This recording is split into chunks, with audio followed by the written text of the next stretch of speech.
When I walked into the courtroom, my daughter smirked, and my son-in-law just shook his head with open contempt. I was wearing my simple country clothes, worn-out boots, and held an old hat in my hands. I looked like a lost farmer, a confused old man who did not understand where he was. I saw Victoria whisper something to Preston, and he smiled with that arrogance that had always defined him. I heard her choked laugh, a sound that cut through my chest like a knife. To them, I was an embarrassment, an inconvenience, a silly old fool who had no business being there. But then the judge looked up. His eyes met mine. I watched as the color drained from his face as his hand trembled on the wooden gavel. His lips moved and he whispered something that silenced the entire courtroom. "My God," he said, "is it really him?" Everyone turned to look at me. The silence became so thick I could hear my own heart pounding in my ears. Victoria stopped smiling. Preston frowned, confused, staring at the judge as if he had lost his mind. They had no idea who I truly was. Not until that moment. My name is Harrison Caldwell. I am 70 years old, and somehow still healing from wounds my family inflicted. As a retired man living a quiet life, I thought I had escaped the deceit of the world, but maintained a close bond with my only child. If you are connecting with my story, please hit the like button to bring a little sunshine to this father's heart. Subscribe to the channel so you do not miss my next life stories, and tell me in the comments where you are watching this video from and what time it is there right now. It makes me really happy to know which corner of the country or the world is listening to me. It all started 3 months ago on what was supposed to be a peaceful Thursday afternoon at my secluded farm just outside of Richmond, Virginia. Since my beautiful wife Diane passed away 2 years ago, this farm had been my entire world. It was a quiet sanctuary away from the noise of the city, a place where I could tend to my garden, feed the chickens, and sit on the porch, remembering the good decades Diane and I had shared. I had gladly handed over the complex financial chores to my son-in-law, Preston. He was a sharp, fast-talking venture capitalist who married my daughter Victoria 10 years ago. I trusted them. They were my blood, my family. That afternoon, I walked down the long dirt driveway to check the mailbox. Among the grocery store flyers and seed catalogs, there was a thick envelope with a bright red, urgent stamp on the front. It was from the county tax assessor. I tore it open, expecting it to be a routine receipt. Instead, the bold black letters at the top of the page made the breath catch in my throat. Final notice of default. Property tax delinquency. Imminent foreclosure warning. I stood there in the driveway, the autumn wind suddenly feeling like ice against my skin. I read the document 3 times. It stated that my property taxes were 90 days past due, and if the balance was not settled by the end of the month, the county would begin proceedings to seize the farm. My farm. The home where Diane and I had planned to spend our final days. This made absolutely no sense. Exactly 1 month prior, I had transferred $35,000 directly into Preston's account, specifically to cover these property taxes. He had assured me over a family dinner that everything was taken care of, that I should not stress my retired mind with paperwork and wire transfers. I immediately pulled out my phone and dialed Victoria's number. My hands were shaking, not from age, but from a sudden sharp spike of adrenaline.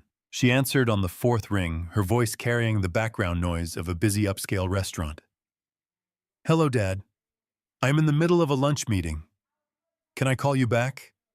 Victoria, I need to know why I just received a foreclosure warning from the county tax assessor," I said, keeping my voice as level as possible. "I gave Preston the money for the taxes 4 weeks ago. What is going on?" There was a long pause on the other end of the line. The background noise seemed to muffle. "Dad, calm down," she said, her tone dripping with that patronizing sweetness you use to soothe a panicked child. "Preston handled that. You probably just got a delayed automated letter. Do not worry about it. We will come over tonight and sort it out. Just rest." They arrived at the farm just after sunset. The headlights of Preston's sleek black luxury sedan swept across the front porch where I was waiting. Preston stepped out first wearing an expensive tailored suit, looking entirely unbothered. Victoria followed, clutching a designer handbag, her face set in an expression of exhausted patience. I invited them into the living room and placed the final default notice on the coffee table. "Explain this to me, Preston," I said, pointing at the bold red ink. Preston did not even pick up the paper. He simply sighed, unbuttoned his suit jacket, and sat back on my sofa with an arrogant ease. "Harrison, you are getting worked up over nothing," he said smoothly.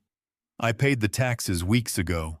The county administration is notoriously slow at updating their mailing lists. You know how these government bureaucracies operate. But this letter was printed 3 days ago," I countered, tapping the date at the top of the page. "It explicitly says no payment has been received. If you paid it, show me the bank confirmation receipt right now." Preston exchanged a quick, exasperated look with Victoria. It was a look that screamed, "Here we go again with the crazy old man." "Dad, stop interrogating him," Victoria snapped, stepping forward and placing a perfectly manicured hand on Preston's shoulder. "He is doing you a favor by managing your accounts. You have been forgetting everything lately. You are confused." "I am not confused, Victoria. I am reading a legal document."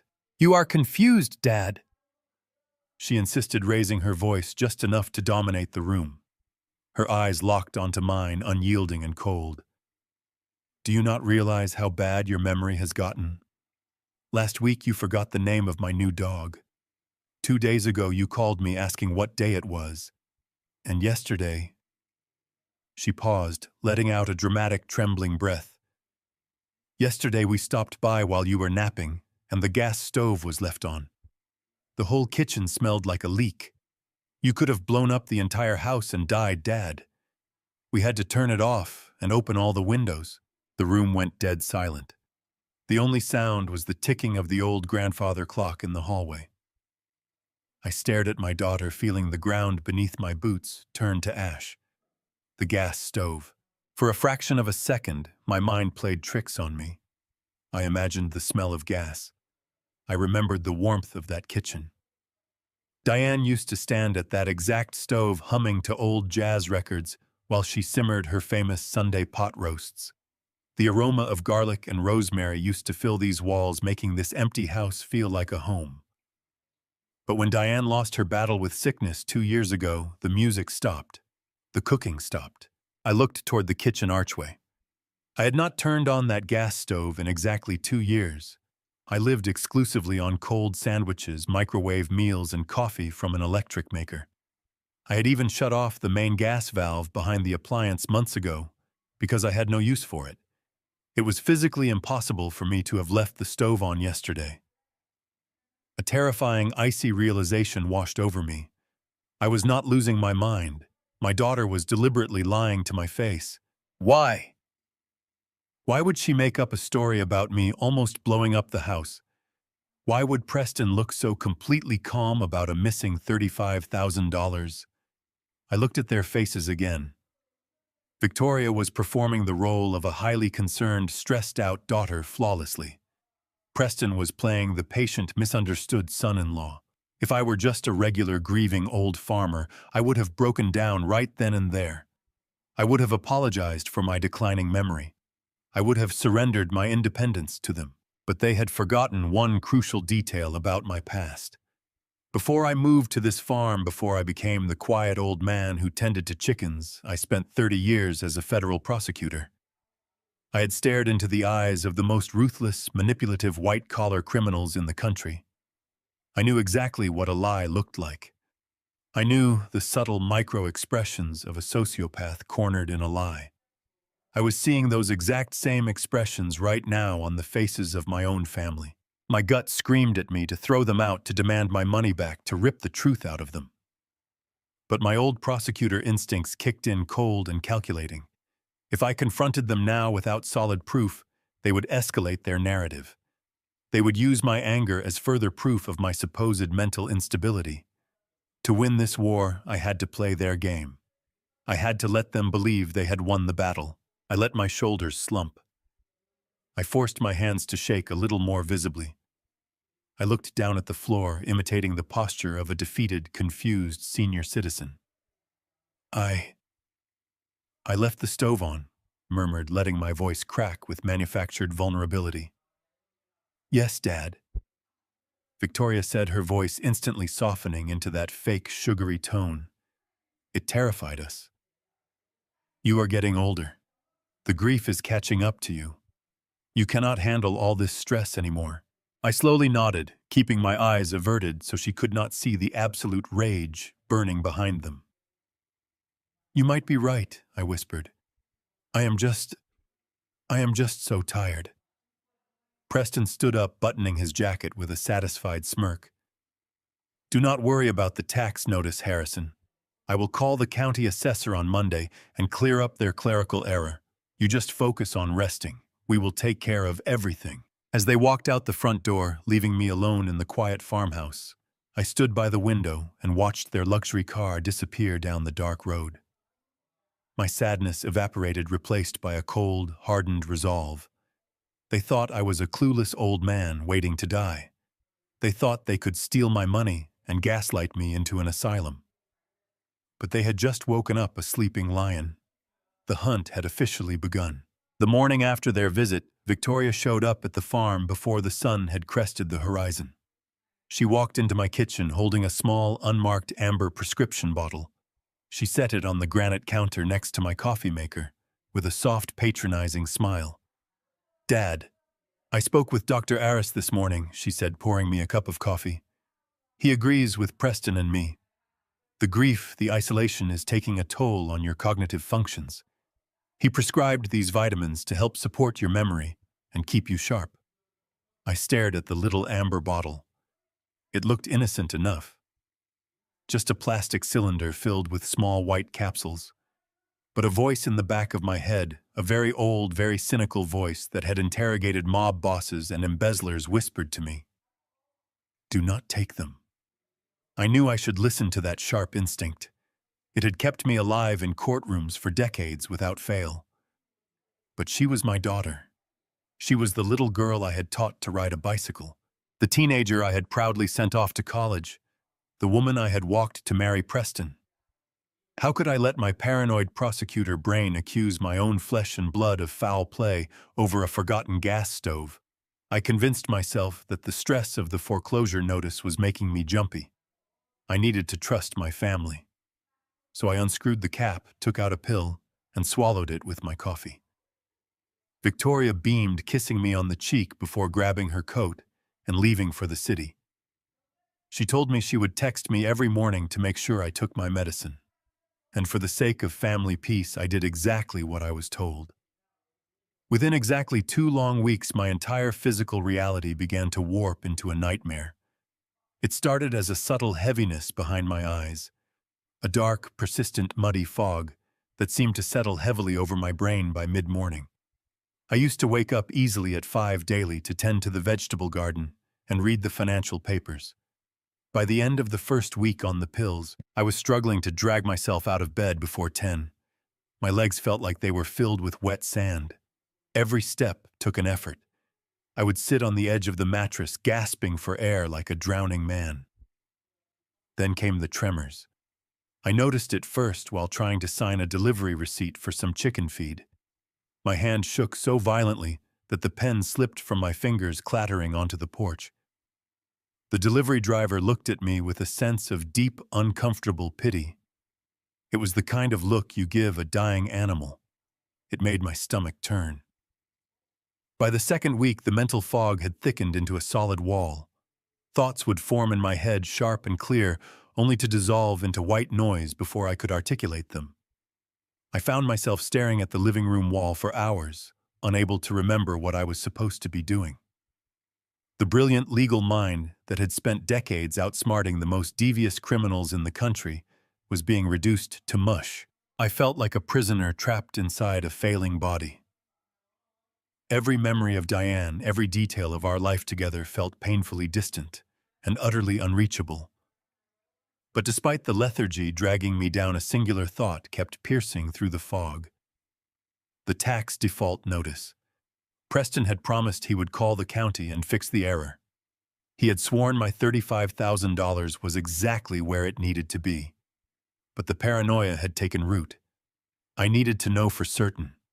I needed to look at my bank statements and trace the wire transfer myself. One afternoon, while the farmhouse was quiet, I sat down at the kitchen table and pulled my laptop toward me. My fingers hovered over the keyboard, shaking uncontrollably. I tried to type in the web address for my bank, but my blurry vision made the letters swim on the screen. It took me 3 attempts just to get to the login portal.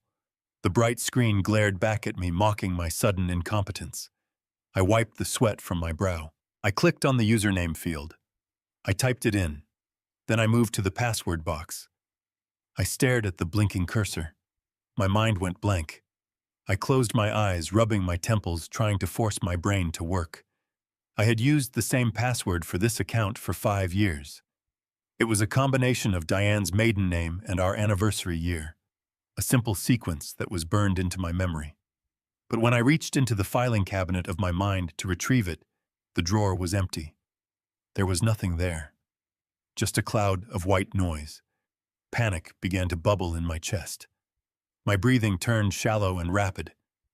I typed in what I thought was the password. Incorrect.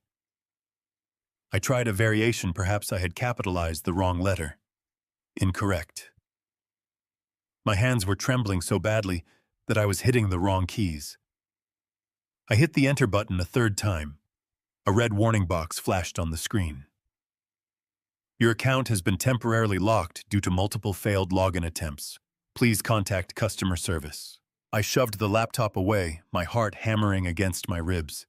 I grabbed my cell phone from the table, my trembling thumbs fumbling over the screen to dial the bank's customer service line. The voice prompted me to enter my account number. I pulled my debit card from my wallet and typed the 16 digits. Then came the prompt. Please enter your 4-digit telephone security PIN to speak with a representative. I froze. The phone pressed against my ear felt like a block of ice. 4 digits. Just 4 numbers. I knew this PIN. I knew it like I knew my own name. But as I stood there in my kitchen staring at the wall, the numbers refused to materialize. The drugs coursing through my bloodstream had built a dam between me and my own memories. Please enter your 4-digit telephone security PIN, the voice repeated. Come on, Harrison, I muttered, my voice hoarse. Think. Just think. I punched in a sequence. The year I became a federal prosecutor. I waited, holding my breath. I am sorry. That PIN is incorrect. You have 2 attempts remaining. A cold sweat broke out across my forehead. The room started to spin slightly. The lethargy from the morning pill was pulling me down, begging me to go back to bed and forget about it. But the terror of losing control kept me anchored to the floor. I typed in another set of numbers. Diane's birth month and day. I am sorry, that PIN is incorrect. You have 1 attempt remaining before your account is frozen for your protection. I lowered the phone from my ear. My chest heaved as I struggled to draw in air. I looked down at my shaking hands. They belonged to an old man.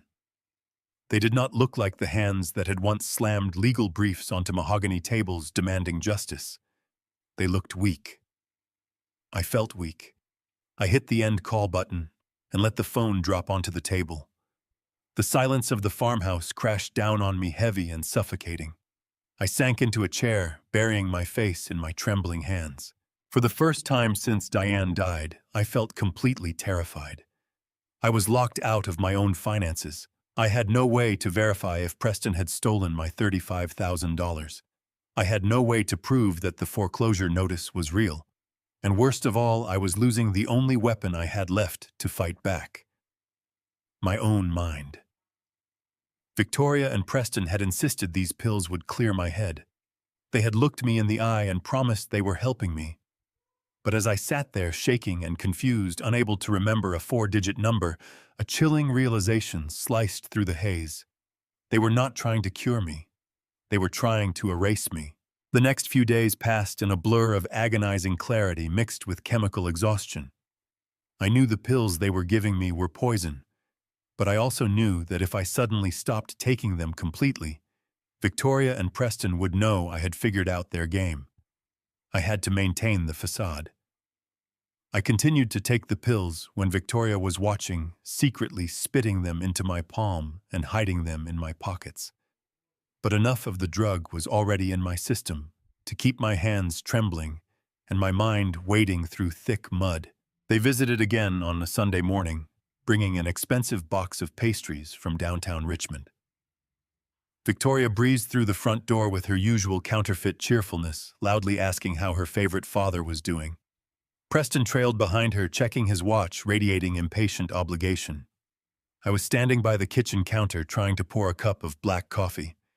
The heavy ceramic mug felt like it weighed 50 pounds. "Here, let me help you with that," Dad, Victoria said, stepping forward with a completely fake look of deep concern plastered across her face. "I can do it," I muttered, trying to sound frail. I grasped the mug and lifted it. My hand began to shake violently. The dark liquid sloshed over the rim, burning my knuckles. I tried to steady my grip, but the tremors were too severe. The mug slipped and crashed onto the hardwood floor, sending a spray of hot coffee and jagged ceramic shards across the room. "Oh, for heaven's sake," Preston sighed heavily. "I am sorry," I whispered, immediately dropping to my knees. I blindly gathered the broken pieces, letting my hands tremble even more than they naturally were. I kept my head down, playing the part of the pathetic, ruined old farmer they desperately wanted me to be. "Do not cut yourself, Dad," Victoria said, her voice laced with fake sympathy. "Just leave it. I will get the mop." She walked toward the utility closet down the hall. I remained on the floor, carefully picking up a sharp piece of ceramic. From my position on the ground, I had a clear view of the large sliding glass door that led out to the back patio. The morning sun was hitting the glass at just the right angle, turning it into a perfect dark mirror. I looked at the reflection in the glass. Preston was standing behind me, leaning against the kitchen island. He was not looking down at me with pity or concern. His face was twisted into a sneer of absolute undisguised disgust. It was a look of cold, calculating impatience. Victoria walked back into the kitchen with the mop. She paused next to her husband, looking down at me as I continued to fumble with the broken pieces on the floor. Preston leaned in close to her ear. His voice was nothing more than a faint hiss, but the kitchen was quiet enough for the sound to carry directly to me. "He is practically useless now," Preston whispered, his eyes fixed on my shaking back. "It will not be long." Victoria did not reprimand him. She did not defend her father. She simply gave a short, silent nod of agreement and handed him a paper towel. As I stared at their reflection, a profound silence settled over my mind. The chemical fog that had been suffocating my brain vanished, burned away by a sudden flash of absolute rage. The trembling in my hands stopped entirely. I knelt there on the floor, clutching the broken ceramic, and let the sheer audacity of his words sink into my bones. He is practically useless now. In that fraction of a second, the image of the weak widower shattered completely. That specific look of arrogant contempt on Preston's face flipped a deeply buried switch in my brain. It was the exact same expression I used to see on arrogant Wall Street fraudsters right before I destroyed their lives 30 years ago. I remembered sitting across polished tables from men just like Preston. Men who believed their slick words made them untouchable. They thought they could manipulate the system, steal from the innocent, and walk away clean. They always smiled until the moment I dropped irrefutable evidence of their crimes in front of a judge and watched the color drain from their faces. For 30 years, I was the apex predator in those courtrooms. I built cases so airtight that defense attorneys advised clients to plead guilty rather than face me. When Diane died, I packed away that part of myself. I traded tailored suits for flannel shirts and legal briefs for garden tools. I wanted peace. I wanted to rest. But seeing Preston standing in my kitchen plotting my demise with my daughter, I realized my retirement had been a mistake. I was not a sick old man. I was a target hunted by amateurs. They thought they had found a vulnerable victim with a thick bank account and a fading memory. They thought they could drug me into compliance, steal my property, and throw me into a cheap nursing home to rot. They had made a catastrophic miscalculation. I took a slow, deep breath, letting the icy focus of my past career wash over me. The prosecutor inside me was fully awake and he was hungry. I knew exactly what I had to do. I could not confront them yet. I needed evidence. I needed a paper trail. I needed to build a prosecution case so devastating that neither of them would ever recover. I let out a ragged, pathetic sigh and allowed my hands to start shaking again. I dropped the piece of ceramic and slowly pushed myself up from the floor, leaning heavily against the counter for support. "I am so sorry." "Victoria," I stammered, making my voice tremble perfectly. "I just cannot seem to hold on to anything today. My hands simply will not cooperate." Victoria patted my arm, her fake smile firmly back in place. "It is okay, Dad. That is why we are here to take care of you. You just go sit down in your recliner and rest.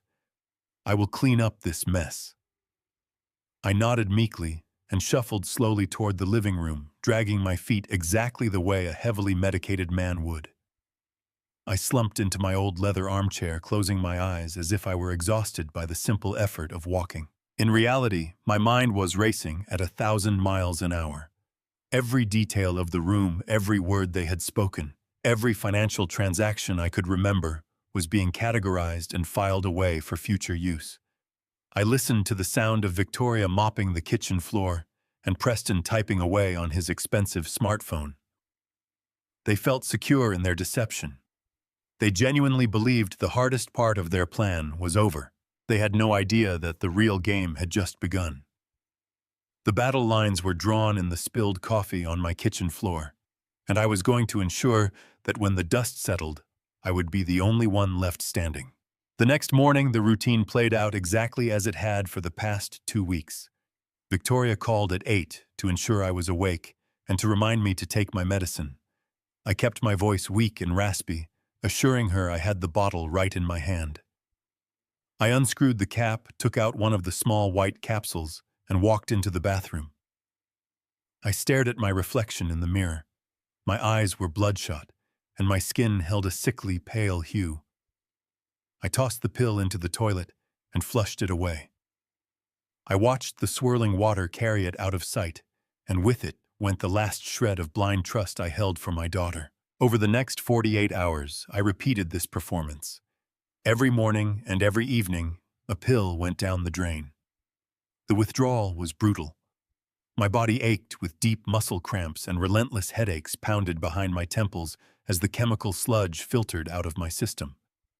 But by the morning of the 3rd day, the heavy curtain lifted. My thoughts snapped back into sharp focus. The lingering cognitive fog vanished, and the calculating mind of a federal prosecutor returned in full force. My hands were steady as I poured my black coffee. I was back. But Victoria and Preston could not know that. Whenever they visited or called, I maintained the facade, letting my hands tremble and allowing my words to trail off into whispers. I needed proof of what was hidden inside those capsules. I knew better than to visit my regular physician in Richmond. Victoria was listed as my emergency contact and possessed medical proxy rights on my file. Any toxicology test requested locally would generate a notification and trigger an alert to her smartphone. I had to go off the grid. I bypassed my sedan equipped with GPS tracking and walked to the barn. Under a tarp was my farm truck from the 90s. I grabbed the keys, tossed the amber pill bottle onto the passenger seat, and turned the ignition. The engine roared to life with a loud mechanical grumble. I drove 50 miles, taking unpaved back roads until I reached a rural clinic nestled between 2 farm towns. The waiting room was empty. I walked up to the front reception desk and paid $300 in cash for a confidential consultation. I used a variation of my middle name to register. The attending doctor was a tired-looking man with gray hair who seemed surprised to have an elderly walk-in patient ask for toxicology testing. I sat down on the examination table and handed him the small white capsule along with a $50 bill to guarantee an expedited process. I told him I needed to know what chemical compounds were inside that pill, and I required a blood panel to determine what toxins were circulating through my veins. He frowned, turning the capsule over in his gloved hands, but the cash payment and my tone left him no room for argument. He assured me I would have the results by the following afternoon. I thanked him, walked back out to my truck, and began the drive home. The adrenaline rushing from the secret mission kept my mind racing. I was calculating my next legal moves, plotting how to dismantle Preston's financial web. As I navigated the country roads, my mind turned over the reality of my situation. I had dedicated my professional career to putting criminals behind bars. I had spent decades analyzing financial fraud, evaluating testimonies, and protecting vulnerable citizens from the type of predatory behavior my family was executing. The audacity of their plan was staggering. They believed that because I was a grieving widower, I had forgotten how to fight. They assumed my age made me defenseless. I gripped the steering wheel, feeling a sense of clarity wash over me. I was not just going to stop them. I was going to dismantle their operation, leaving them with nothing. Lost in my planning, I did not realize how much time had passed.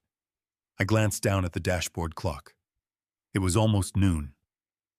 Victoria always called the kitchen landline at noon on her lunch break to monitor my condition. If I did not answer the phone, she would panic. If she panicked, she would send Preston to the farm to investigate. They would realize I was lucid capable and operating an investigation right behind their backs. I slammed my boot down onto the gas pedal. The truck rattled as I pushed it past the speed limit, tearing down the rural highways. Pine trees blurred past my windows. My grip on the steering wheel tightened until my knuckles turned white. I calculated the remaining distance and the time. It was going to be close. I swerved onto my dirt driveway, the tires kicking up a cloud of dust. Before I even brought the truck to a stop behind the barn, I could hear it. The ringing of the landline phone echoing from the kitchen window. I killed the engine, threw open the door, and sprinted across the yard. The phone rang again. It was on its fifth ring.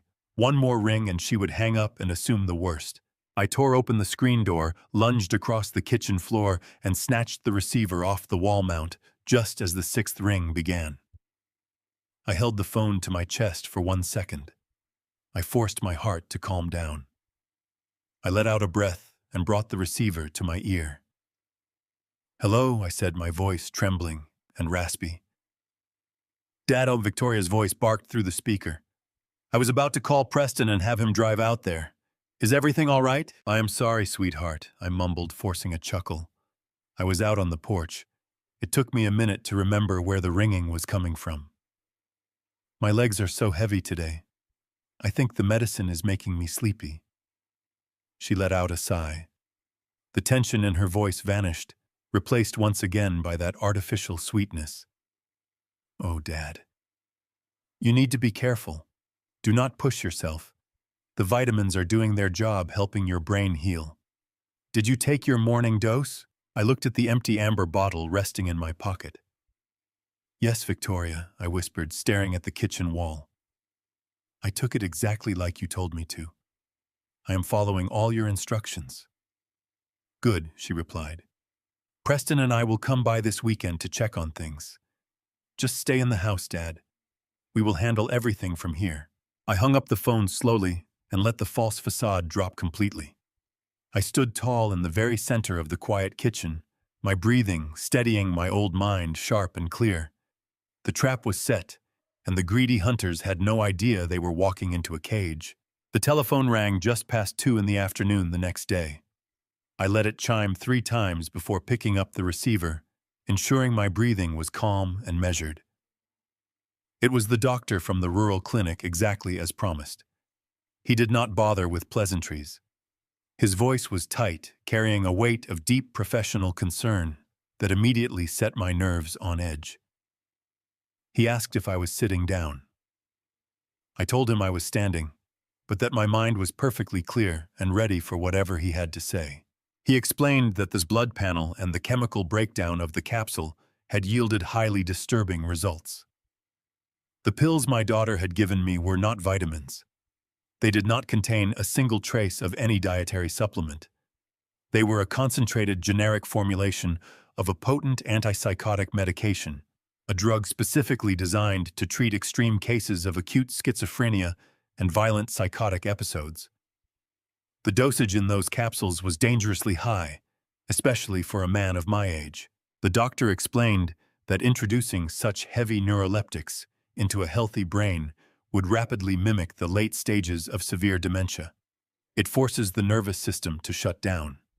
It creates artificial tremors, profound confusion, memory blockages, and an overwhelming lethargy that essentially traps the patient inside their own failing body. He warned me that prolonged exposure could cause irreversible neurological damage or induce a fatal cardiac event. He urged me to contact the authorities immediately, offering to forward his lab results to the local police precinct. I thanked him for his diligence, politely declined his offer to involve the police just yet, and asked him to mail a physical copy of the certified lab report to a private post office box I maintained under a different name. I hung up the phone. The silence in the kitchen was deafening. My own daughter, my own flesh and blood, had systematically poisoned me. She had smiled in my face, kissed my cheek, and handed me the very chemical chains meant to drag me into a padded cell. The betrayal was so absolute, so profoundly evil, that it transcended anger. It solidified into a cold, unbreakable sheet of pure tactical resolve. I knew Victoria was busy with a corporate media launch that afternoon, which meant Preston would be the one assigned to execute the daily welfare check. He arrived at the farm just before 5 o'clock. The gravel crunched under the heavy tires of his luxury sedan. I watched him from the kitchen window. He stepped out of the car, adjusting his expensive Italian wool coat, looking around my property with the calculating eyes of a real estate developer surveying a vacant lot. He walked up the porch steps, not bothering to knock, and let himself in using the spare key I had foolishly given them years ago. I quickly shuffled into the living room, slumping my shoulders and allowing a pronounced tremor to take over my hands. I stared blankly at the unlit fireplace, mouth slightly open, performing the role of the heavily sedated father to perfection. Preston walked into the room, stopping a few feet away from my chair. He did not ask how I was feeling. He did not offer a warm greeting. He simply stood there, pulling a sleek leather notebook from his breast pocket and jotting something down. "Harrison," he said, his voice loud and condescending. "Did you take your afternoon dose?" Victoria said. "You sounded a bit out of sorts on the phone yesterday. We need to make sure you are staying on top of your regimen." I slowly turned my head toward him, blinking several times as if trying to focus my vision. "Yes," I murmured, letting my voice crack. "I took them. But my head feels so heavy today, Preston. Everything is spinning." He let out a short, dismissive sigh, clearly annoyed by my existence. "Well, the doctor said it takes time for your brain chemistry to balance out.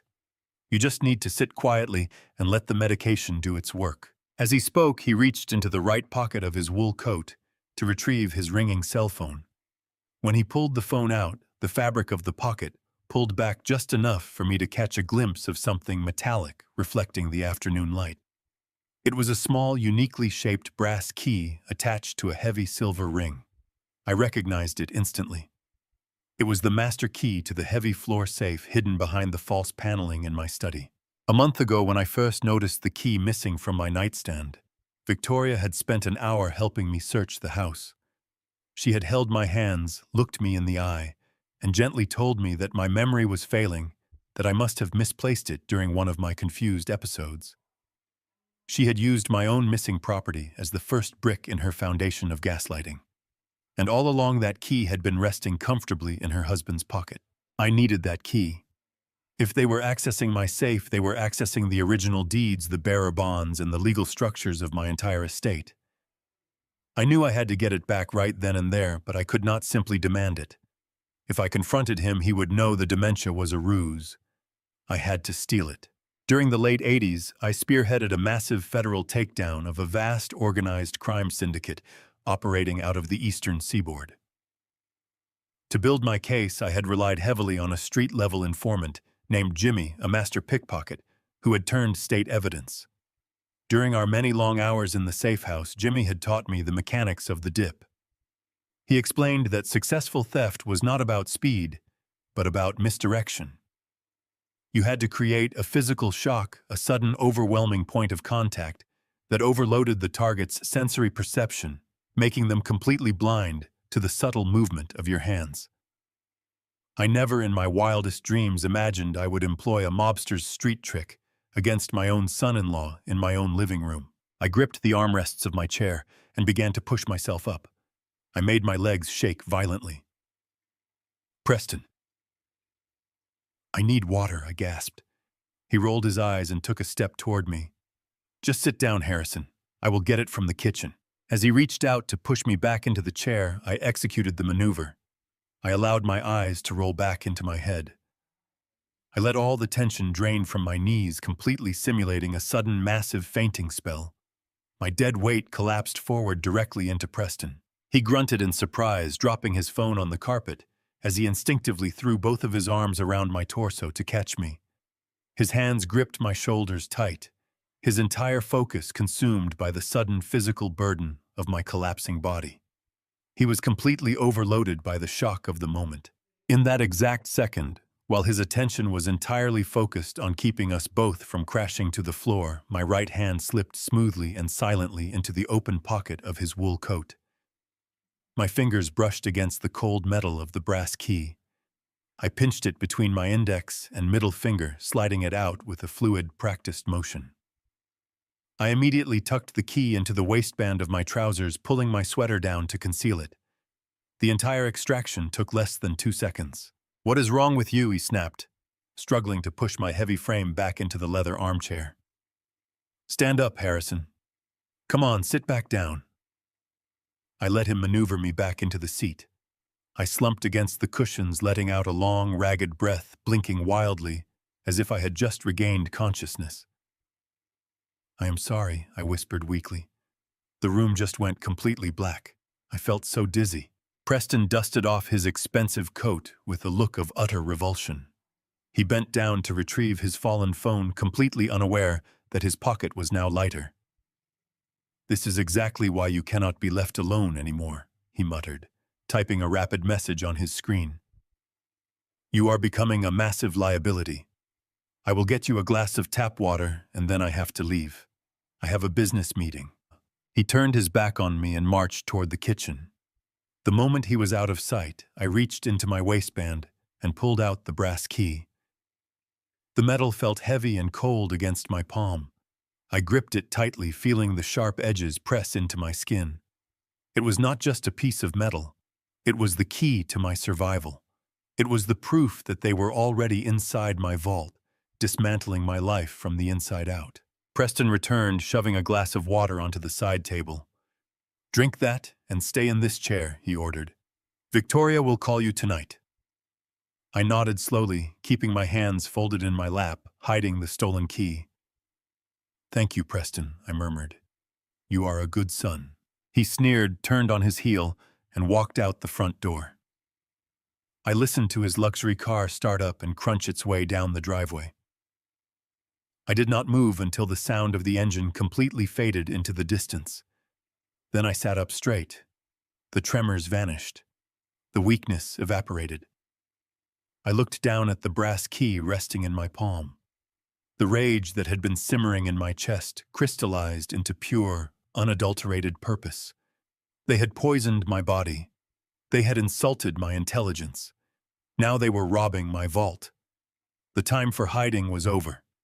It was time to strike back. Every piece of evidence I gathered from now on would be a nail in their proverbial coffins. I was not going to simply survive this attack against my life. I was going to utterly dismantle their fraudulent reality just as cruelly as they had tried to erase mine. I waited until the sun dipped below the tree line and the farm was wrapped in total darkness. I knew better than to use the landline or my cell phone.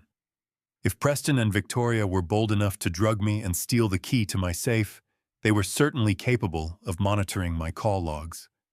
During my afternoon trip to the rural clinic, I had purchased a cheap, prepaid cellular phone with a handful of cash. I pulled the small plastic device from my boot, powered it on, and dialed a number I had memorized over 20 years ago. The line rang twice before a deep, gravelly voice answered. It was Jonathan Pierce. Jonathan was a titan in the world of civil law, a man who navigated courtrooms with the precision of a surgeon and the ruthlessness of a shark. We had fought on opposite sides of the aisle many times during my days as a federal prosecutor. Over the years, that professional rivalry had melted into a profound, unspoken respect. He was the only person I could trust with a secret of this magnitude. "Jonathan," I said, keeping my voice low. "It is Harrison Caldwell. I am using an unregistered phone. Do not return a call to my primary number." There was a brief pause on the line. Harrison Jonathan replied, his tone immediately shifting from casual to strictly business. "You do not buy burner phones to chat about the weather." "What is happening?" I laid out the facts with the clinical detachment of a man presenting an indictment. I told him about the property tax default notice. I told him about the antipsychotic drugs my own daughter had disguised as vitamins.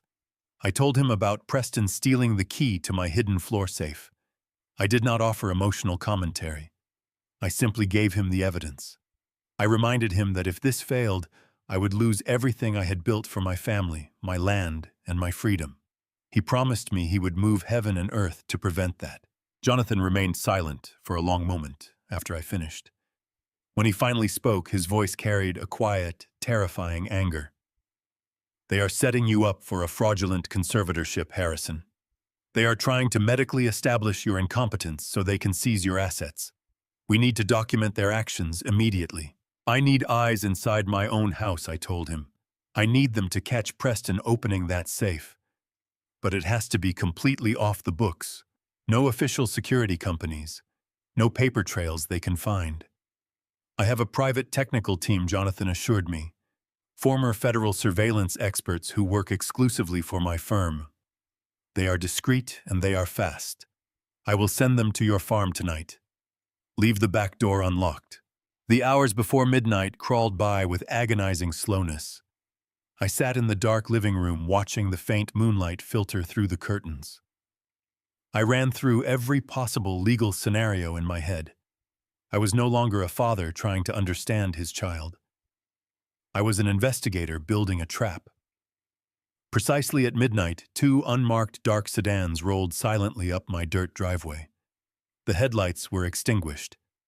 3 men dressed in dark, nondescript clothing slipped out of the vehicles and moved swiftly toward my back porch. They wore gloves to avoid leaving fingerprints and carried specialized gear bags that looked completely ordinary from the outside.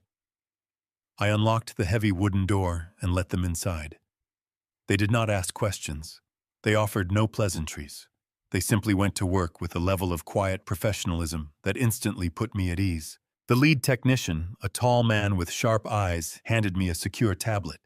He explained that they would be installing military-grade micro-cameras directly into the architectural molding of the living room and the study. The lenses were no larger than the head of a pin, completely invisible to the naked eye. The video feeds would be encrypted and uploaded directly to a secure server at Jonathan's law firm. If Preston or Victoria stepped foot in this house, every movement, every whisper would be captured and preserved as irrefutable legal evidence. I directed them to the study first. I pointed to the heavy oak bookshelves lining the far wall. The floor safe was hidden beneath a false section of hardwood, directly below the bottom shelf. The technicians nodded and began drilling microscopic holes into the crown molding near the ceiling. They worked with surgical precision, routing tiny wires behind the drywall. I watched them in the dim light of a desk lamp, feeling a strange mix of relief and profound sorrow. I was turning my own sanctuary into an active surveillance zone to catch my daughter committing a felony. The reality of that fact weighed heavily on my chest, but I pushed the emotion aside. This was a war of survival. Every second ticked loudly in my ears, reminding me that we were operating in a highly vulnerable window of time. If Preston had decided to return for another surprise check, the entire operation would be exposed instantly. The installation process, however, proved to be far more complicated than anticipated. The thick, century-old plaster and dense oak beams of my farmhouse resisted their modern tools. What was supposed to be a rapid 45-minute operation stretched into 90 minutes. They had successfully wired the study and were moving out into the main living room to establish a secondary camera angle. The lead technician signaled that they needed another 30 minutes to conceal the power transmitter behind the fireplace mantel. I stood watch by the front window, keeping my eyes fixed on the long, dark stretch of road leading up to my property. It was exactly 1:45 in the morning when the silent alarm triggered. A small blue light flashed on the digital monitor I kept next to the front door. The monitor was connected to a motion sensor I had installed at the very entrance of my driveway years ago to track delivery trucks. Someone had just turned onto my property. I felt a cold knot form in my stomach. My breathing quickened as the reality of the situation washed over me. The entire operation was hanging by a delicate, microscopic thread. The tech team was actively pulling wiring across the center of the living room floor. The heavy mantelpiece was partially detached from the wall. There were tools scattered across the rug. I pressed a button on the monitor to pull up the live feed from the gate camera. A sleek, black luxury SUV was creeping up the driveway, moving slowly, so the gravel would not make too much noise. The license plate was unmistakable. It was Victoria. She was coming to check on me. My mind raced to analyze her motivation. Why would she drive all the way out here at nearly 2 in the morning? The answer hit me like a physical blow. The evening dose. I had flushed my nighttime pill down the toilet hours ago, but I had not texted her to confirm I had taken it. I had been so focused on coordinating with Jonathan and the surveillance team that I had neglected to maintain the illusion of compliance. Victoria, obsessed with keeping my system flooded with those antipsychotic drugs, had driven out here in the dead of night to force the pill down my throat herself. I knew she was ruthless, but driving out to the farm at 2 in the morning proved how deeply she was committed to this dark scheme. The stakes were absolute life and death now. I spun around to face the technicians. "We have a vehicle approaching," I whispered sharply, my voice carrying across the silent room. "You have exactly 2 minutes before she is at the front door." The 3 men moved instantly. They began rolling up the exposed wires and shoving their equipment into their black duffel bags. But the living room was a mess. The thick white plaster dust from the heavy drilling was glaringly visible on the dark polished hardwood floor.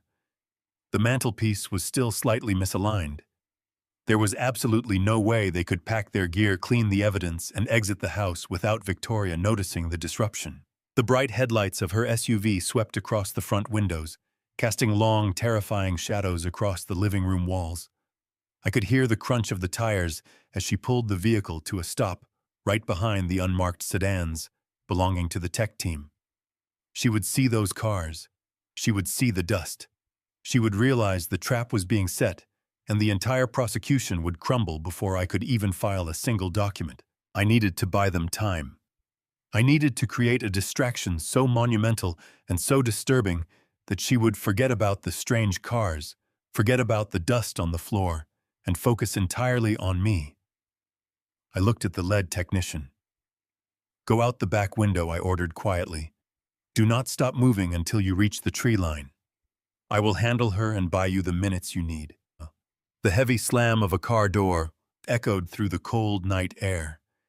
The sound of her expensive heels began to click rhythmically against the stone walkway leading up to the porch. I had 10 seconds left. I had to become the broken, helpless old man she believed she had created, and I had to do it right outside before she could ever turn the knob of my front door. I threw open the heavy oak front door and stepped out onto the porch. The freezing night air hit my bare skin like a physical blow. I was wearing nothing but thin cotton pajamas, and the temperature had plummeted well below freezing. The shock of the cold was immediate and severe, but I welcomed it. It made my physical reaction genuine. I began to shiver violently, my teeth chattering, as I stumbled down the wooden steps and onto the frozen gravel of the driveway. I wrapped my arms around my chest, hunching my shoulders, and began to wander aimlessly toward the blinding headlights of her luxury vehicle. I widened my eyes, forcing a look of absolute hollow terror onto my face. I let my jaw go slack. I needed to look like a man whose mind had completely detached from reality. I had to become a man, wandering blindly through a shattered memory, terrified of the shadows lost in his own home. Victoria killed the engine and slammed her door shut. I heard the sharp crunch of her designer boots on the gravel as she marched toward me. Even in the darkness, I could see the fury radiating from her posture. "What on earth are you doing out here, Harrison?" she snapped, not even bothering to use the word "dad." Her voice was sharp, laced with cold irritation, rather than parental concern. "Get back inside this instant. Are you trying to catch pneumonia?" I did not look directly at her. Instead, I stared past her shoulder into the dark woods, raising a trembling hand to point at nothing. "Diane," I wailed, letting my voice crack with pathetic desperation. "Diane, is that you? Where have you been? I have been looking everywhere. I cannot find the keys, Diane. The house is so cold." Victoria stopped dead in her tracks. The sheer volume of my apparent delusion caught her completely off guard. She stared at me, shivering in the frost, barefoot on the jagged stones, crying out for a woman who had been buried for years. I stumbled forward, reaching out into the empty air, grasping at ghosts. I could practically see the gears turning behind her eyes. The irritation morphed into a twisted, victorious satisfaction. She truly believed her toxic pills had finally pushed me over the edge into full-blown dementia. She stepped forward and grabbed me by the bicep. Her grip was surprisingly strong, her fingernails digging through the thin fabric of my pajamas. "Stop this nonsense," she commanded, pulling me toward the porch. "Diane is dead. You are confused. Move your feet." I resisted. I planted my bare feet firmly in the freezing gravel and let my body go completely limp, forcing her to support my entire weight. "No, no," I pleaded, shaking my head frantically. "I have to wait for her. She said she was coming right back. Do not make me go inside. It is not safe in there. The shadows are moving. I am frightened." I dragged out the struggle, pulling against her, stumbling over the stones, doing everything in my power to keep us outside in the freezing air. Every second I stalled was another second the surveillance team had to secure their gear, wipe away the plaster dust, and vanish into the forest. Victoria groaned in frustration, struggling to hold my heavy frame upright. She dug her heels into the dirt, cursing under her breath. "Get up, you foolish old man," she growled, completely dropping her loving daughter persona. "You are going to ruin everything if you die of exposure out here in the yard." "Stand up." I let my knees buckle again, scraping my shins against the icy driveway. I moaned in fabricated agony, clutching at her expensive cashmere coat like a frightened child seeking refuge. "Please," I sobbed, burying my face against her sleeve. "They are watching me in there. The men in the walls are watching me. I cannot go back inside." The irony of my words was not lost on me, but to Victoria it was just another symptom of profound psychotic paranoia. She yanked her arm away, repulsed by my touch. "You are hallucinating, Harrison. There is no one in the walls. There is no one here but you and me. Now walk." I dragged my feet, forcing her to literally pull me inch by inch up the wooden steps. I counted the seconds in my head. 10, 20, 30. I needed to give Jonathan's team absolute certainty. I intentionally tripped over the top step, sprawling hard onto the wooden deck of the porch. I lay there on my stomach, gasping for air, letting the bitter cold seep deep into my bones. Victoria brutally kicked my left leg, a sharp, incredibly cruel motion that spoke undeniable volumes about the true blackness of her heart. I said, "Get up," she hissed, leaning down so her face was inches from mine. "You are not going to ruin my plans tonight. You are going to go inside, you are going to take your medication, and you are going to sleep." I pushed myself up onto my hands and knees, whimpering softly. I allowed her to grab the collar of my pajama shirt and hoist me to my feet. We stumbled through the front door and collapsed into the main hallway. The sudden warmth of the house washed over me, but I did not stop shivering.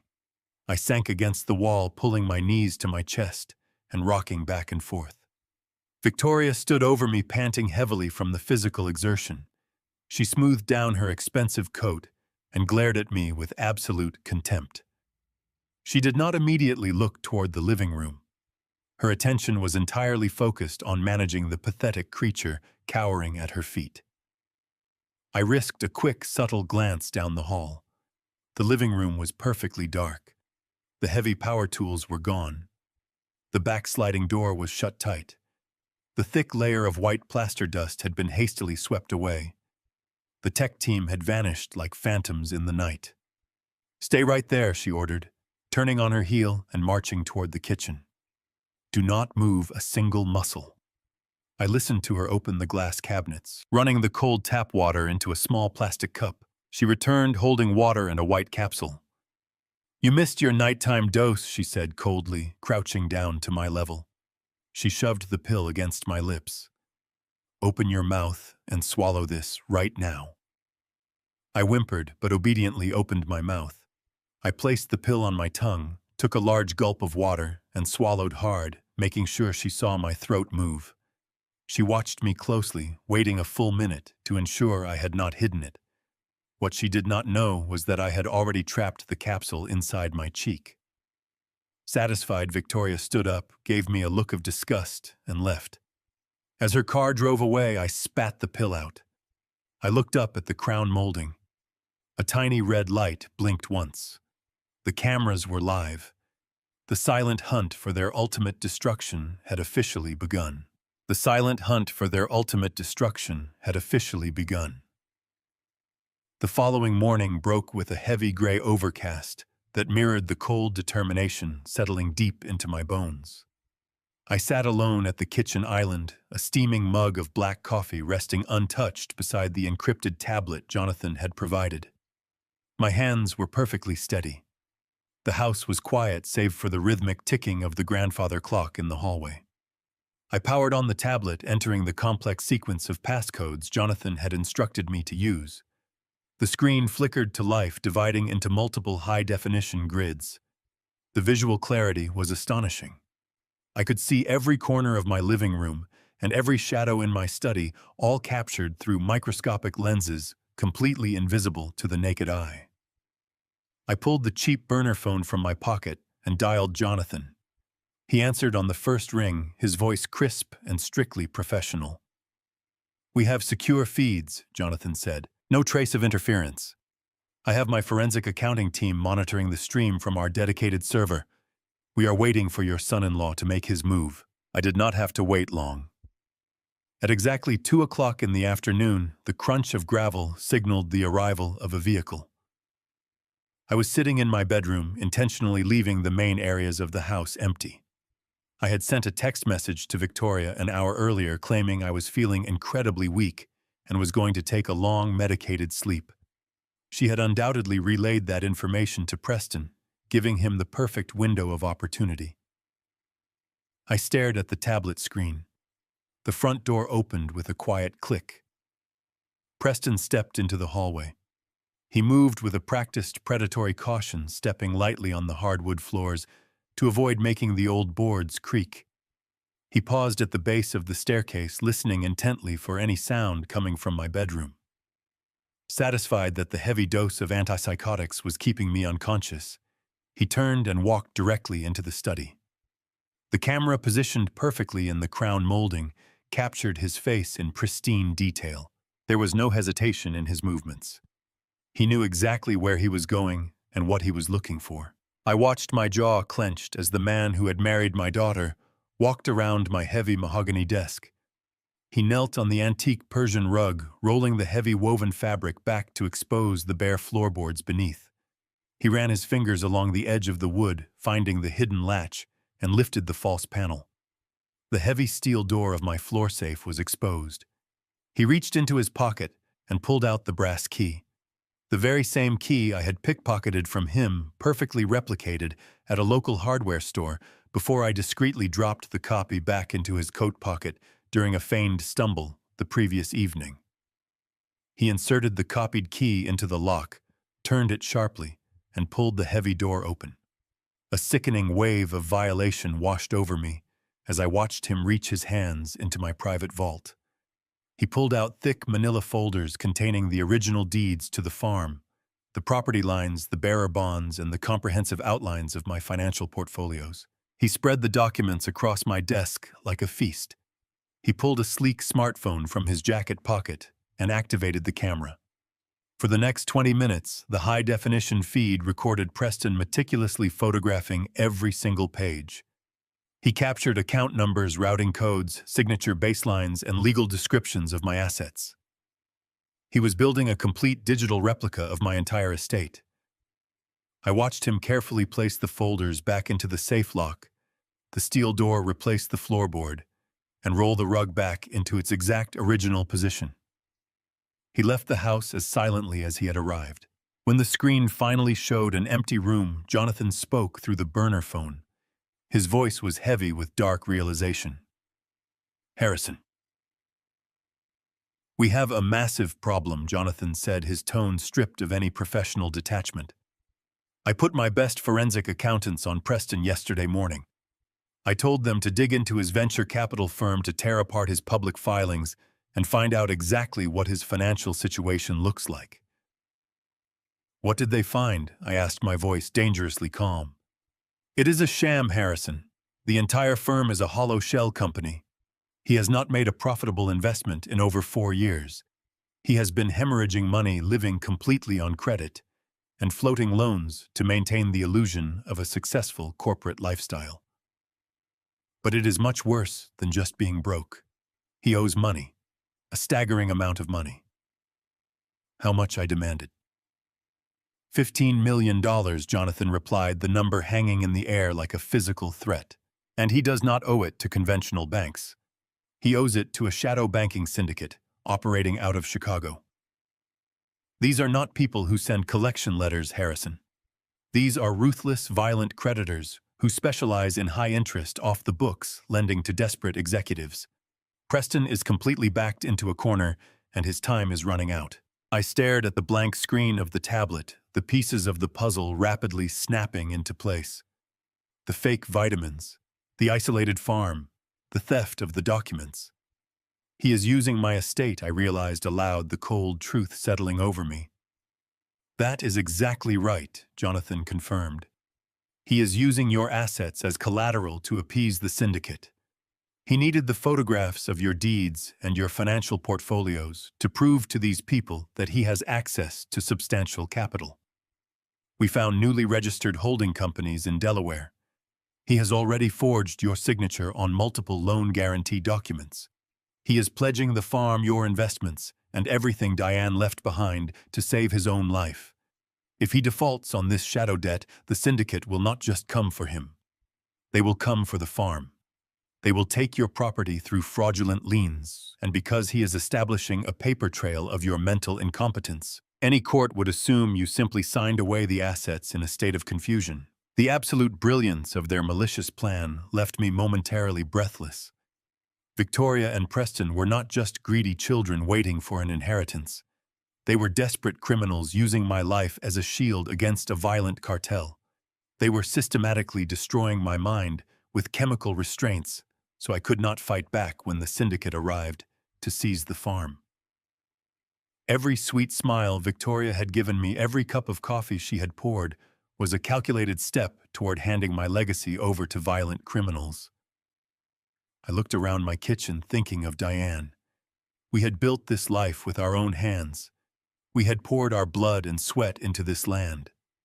The thought of losing it to a Chicago crime syndicate because of my son-in-law's reckless arrogance ignited a fire within me that burned hotter than any case I had ever prosecuted. The fire in my chest was unlike anything I had experienced in my 30 years as a federal prosecutor. I sat at my kitchen island staring at the encrypted tablet, while the reality of Jonathan's words echoed in the quiet room. $15 million. A shadow banking syndicate. My own daughter and her husband were perfectly willing to let violent criminals take my farm, my home, and my legacy just to cover their own reckless greed. They were drugging me to keep me docile while they signed my life away. I closed the connection with Jonathan and powered down the tablet. I knew I could take the camera footage to the police right now and have them arrested for elder abuse. But that was not enough. If I struck too early, Preston would claim he was merely organizing my files for my own protection. Victoria would cry in front of a judge claiming she was a devoted daughter, trying to help a father suffering from severe cognitive decline. They would hire expensive defense attorneys and spin a narrative of a tragic family misunderstanding. I needed them to cross a line they could never walk back from. I needed them to attempt a blatant, undeniable act of fraud right in front of the hidden lenses. I needed to force their hand. To do that, I had to create a ticking clock. I had to threaten the one thing they desperately needed to appease the Chicago syndicate: the farm. I dialed Victoria. I intentionally shallowed my breathing to make my voice sound frail. When she answered, her tone was brisk and impatient, the sound of a woman interrupted during a busy day. I asked her if she could come over to the house that afternoon. I told her I was having a rare good day, a small window where the fog in my brain had briefly cleared, and I needed to discuss something incredibly important regarding the future of the estate. I heard the hesitation in her voice, followed by the familiar calculating shift in her tone. She promised she would be there by 4 o'clock. I spent the next 2 hours preparing my performance. I brewed a pot of coffee and poured it down the sink, leaving an empty mug on the table.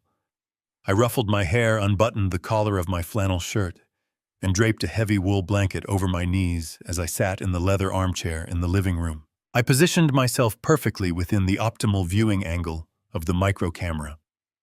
Jonathan's team had embedded in the crown molding. I was the bait, and I was sitting squarely in the center of the trap. At 4 o'clock, Victoria's vehicle crunched up the driveway.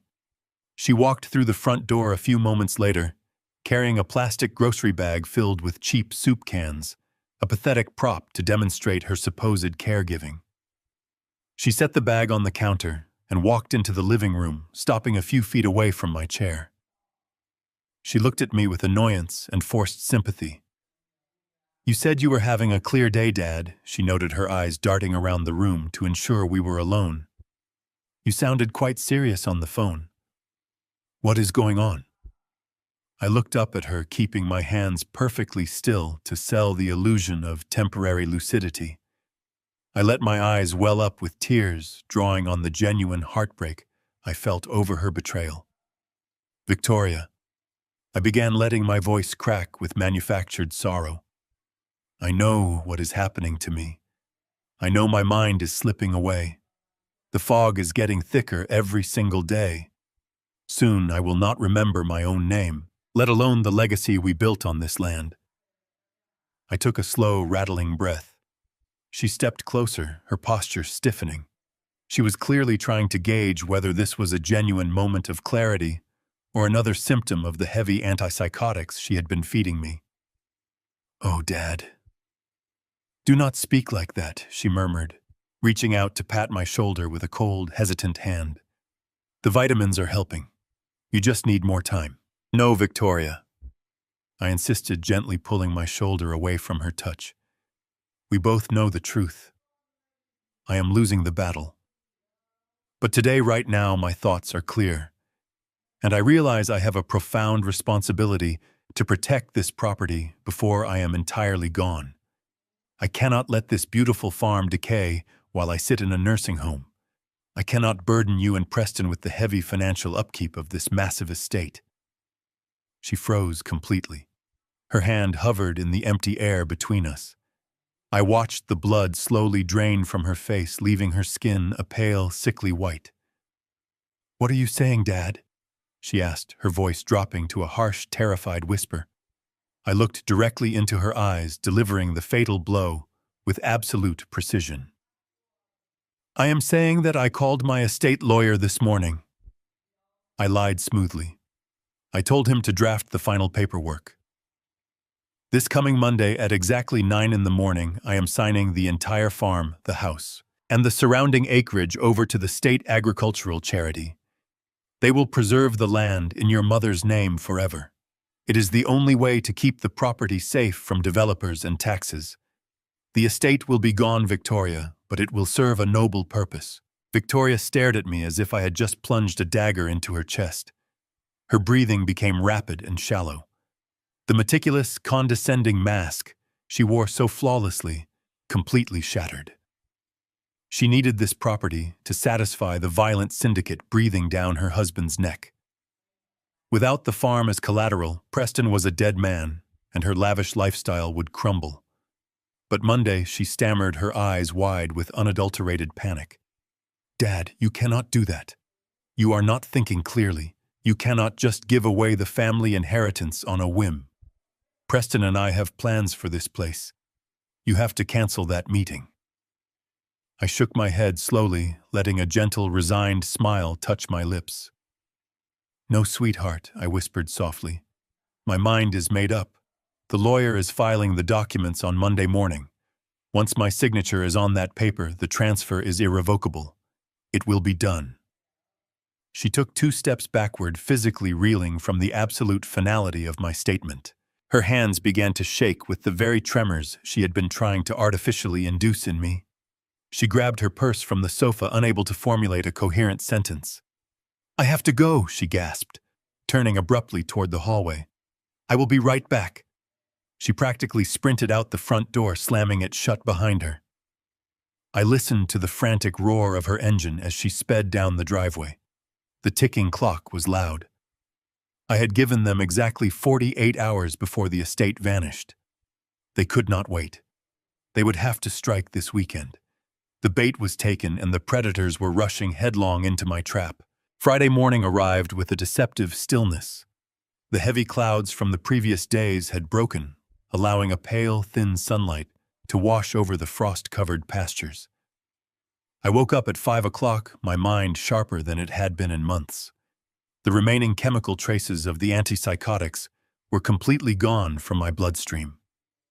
I sat at my kitchen table with a hot cup of black coffee, opening my encrypted tablet to review the overnight surveillance footage.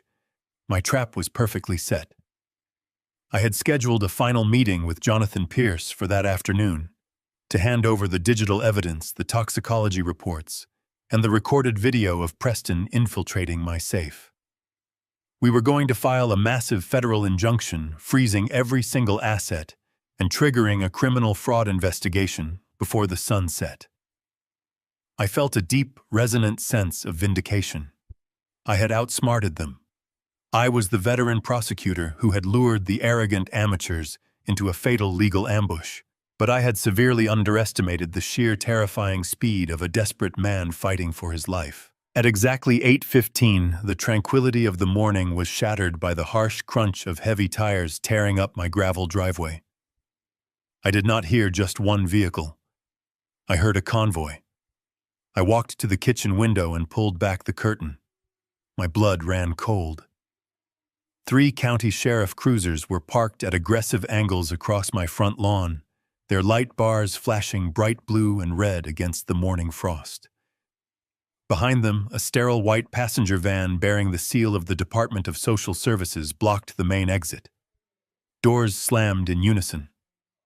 Uniformed deputies stepped out, adjusting their utility belts, moving with the cautious, practiced tension of law enforcement responding to a volatile situation. 2 individuals in plain civilian clothes, a man and a woman holding thick clipboards, stepped out of the white van and flanked the officers. I stood frozen by the sink. My entire federal case, my meticulously planned counterattack, was still sitting in an encrypted file on the kitchen island. I had played the bait too well. I had forced a ticking clock onto Preston and Victoria, anticipating they would try to force my signature on a new deed over the weekend. Instead, they had bypassed me completely. They had used the legal system itself as a weapon, launching a preemptive strike with terrifying efficiency. Heavy authoritative knocks pounded against my front door. The sound echoed through the farmhouse like gunfire. I took a deep breath, forcing my racing heart to slow down. I had to maintain the facade. I ruffled my hair, hunched my shoulders, and shuffled toward the foyer, letting my hands develop a visible, violent tremor. I unlocked the deadbolt and pulled the heavy door open. A tall sheriff deputy with a stern face stood on the porch, flanked by the 2 social workers. "Harrison Caldwell." The deputy asked, his tone not leaving any room for debate. Yes, I stammered, making my voice sound weak and hopelessly confused. What is happening here? Is there a problem? The female social worker stepped forward, her face a mask of practiced clinical sympathy. Mr. Caldwell, my name is Brenda. We are here from Adult Protective Services. We have received an emergency court order regarding your immediate welfare and the management of your estate. She handed me a thick stack of legal documents stapled together. The heavy black text on the first page jumped out at me, hitting me with the force of a physical blow. It was an emergency ex parte conservatorship order, signed and stamped by a county judge just hours ago. An ex parte order meant it had been filed and granted in secret without my knowledge, without my presence, and without giving me any opportunity to defend myself in a courtroom. It is a legal maneuver strictly reserved for the most extreme life-threatening cases of mental collapse. I stared at the paperwork, letting my hands shake so hard the pages rattled. "This cannot be right," I whispered, staring blindly at the deputy. "I am fine. I am perfectly fine. I just woke up to drink my coffee." "I am sorry, sir," the deputy said, his hand resting cautiously on his service belt. "But the judge has temporarily stripped you of your legal autonomy. You are no longer permitted to make financial or medical decisions for yourself, nor are you allowed to remain on this property unsupervised. We are here to escort you to a secure medical facility for a mandatory psychiatric evaluation." Before I could even formulate a response, another vehicle sped up the driveway. It was Preston's luxury sedan. He slammed on the brakes, throwing the car into park, and leapt out, rushing toward the porch with Victoria close behind him. Victoria was crying, clutching a tissue to her face, playing the role of the devastated, heartbroken daughter to absolute perfection. Preston rushed past the deputies, looking at me with a sickening display of profound sorrow. "Oh, Dad!" Victoria sobbed, reaching out to grab my arm. "I am so sorry it had to come to this. We tried so hard to take care of you at home, but you are just slipping away too fast. We had to protect you from yourself." I looked at her, and then I looked down at the documents trembling in my hands. The attached exhibits told the entire horrifying story. Preston had not just used his shadow syndicate connections for loans. He had used them to purchase forged medical documentation. There were signed affidavits from 2 private out-of-state neurologists who had never even met me, testifying that I was suffering from aggressive late-stage chemical dementia. The documents perfectly detailed the exact symptoms the antipsychotic drugs had forced upon my body. The severe tremors, the lethargy, the violent outbursts of paranoia, the wandering into the freezing cold night. They had weaponized my own survival tactic against me. Every time I had faked a symptom to protect my investigation, I was inadvertently building their legal case for my own institutionalization. Victoria had recorded my late-night wanderings and my confused ramblings. She had presented them to the judge as tragic proof that I was entirely incapable of managing a multi-million-dollar estate. I had told her I was giving the farm to charity on Monday, and she had countered by legally erasing my existence on Friday morning. "Please, you have to listen to me," I begged, turning toward the social worker, dropping my voice into a desperate, panicked plea. "They are lying to you. They have been poisoning me." Brenda sighed, offering a sad, patronizing smile. "We know about the medication, Mr. Caldwell. Your daughter explained that you have been refusing your prescribed treatments and hiding your pills. That is why you are experiencing these severe paranoid delusions. It is a common symptom of your condition. We are just going to get you some help." Preston smirked triumphantly as the tall deputies escorted me outside toward the waiting van. I lowered my head, hiding a subtle smile. They had missed the hidden burner phone in my pocket. The cold morning air bit deeply through my thin cotton pajamas as the 2 heavily armed deputies guided me toward the back of the waiting transport van. Their grips on my arms were firm, but not overly aggressive. They genuinely believed they were handling a frail, demented old man, not a seasoned federal prosecutor. Before allowing me to step up into the massive vehicle, the taller deputy conducted a standard pat-down.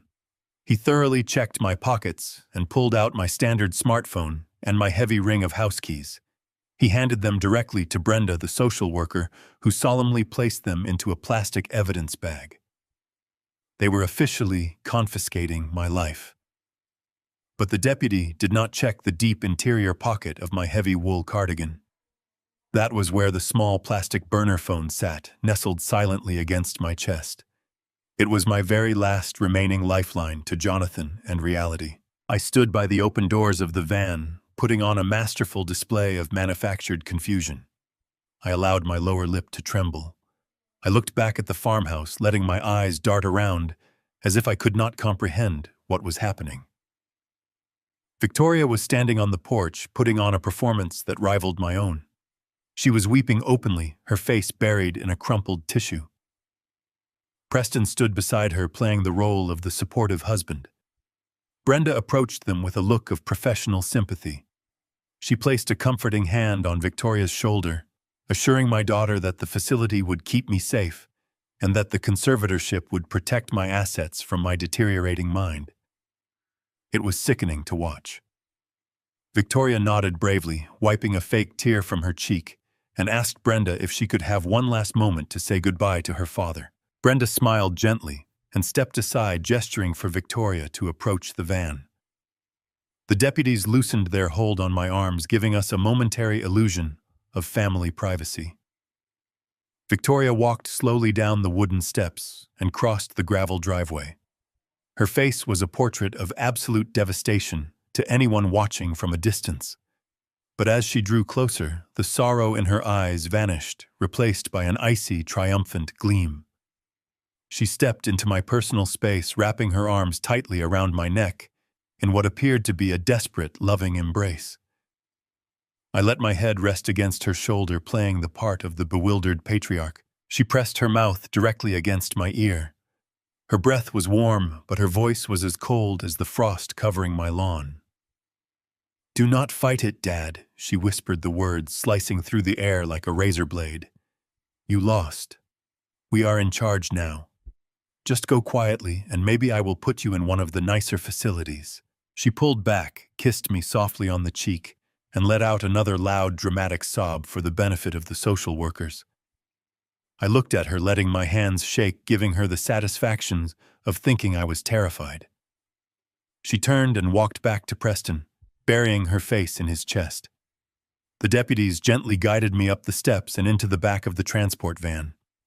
The heavy metal transport doors slammed shut securely behind me, plunging the compartment into a dim, sterile light. I heard the lock engage from the outside.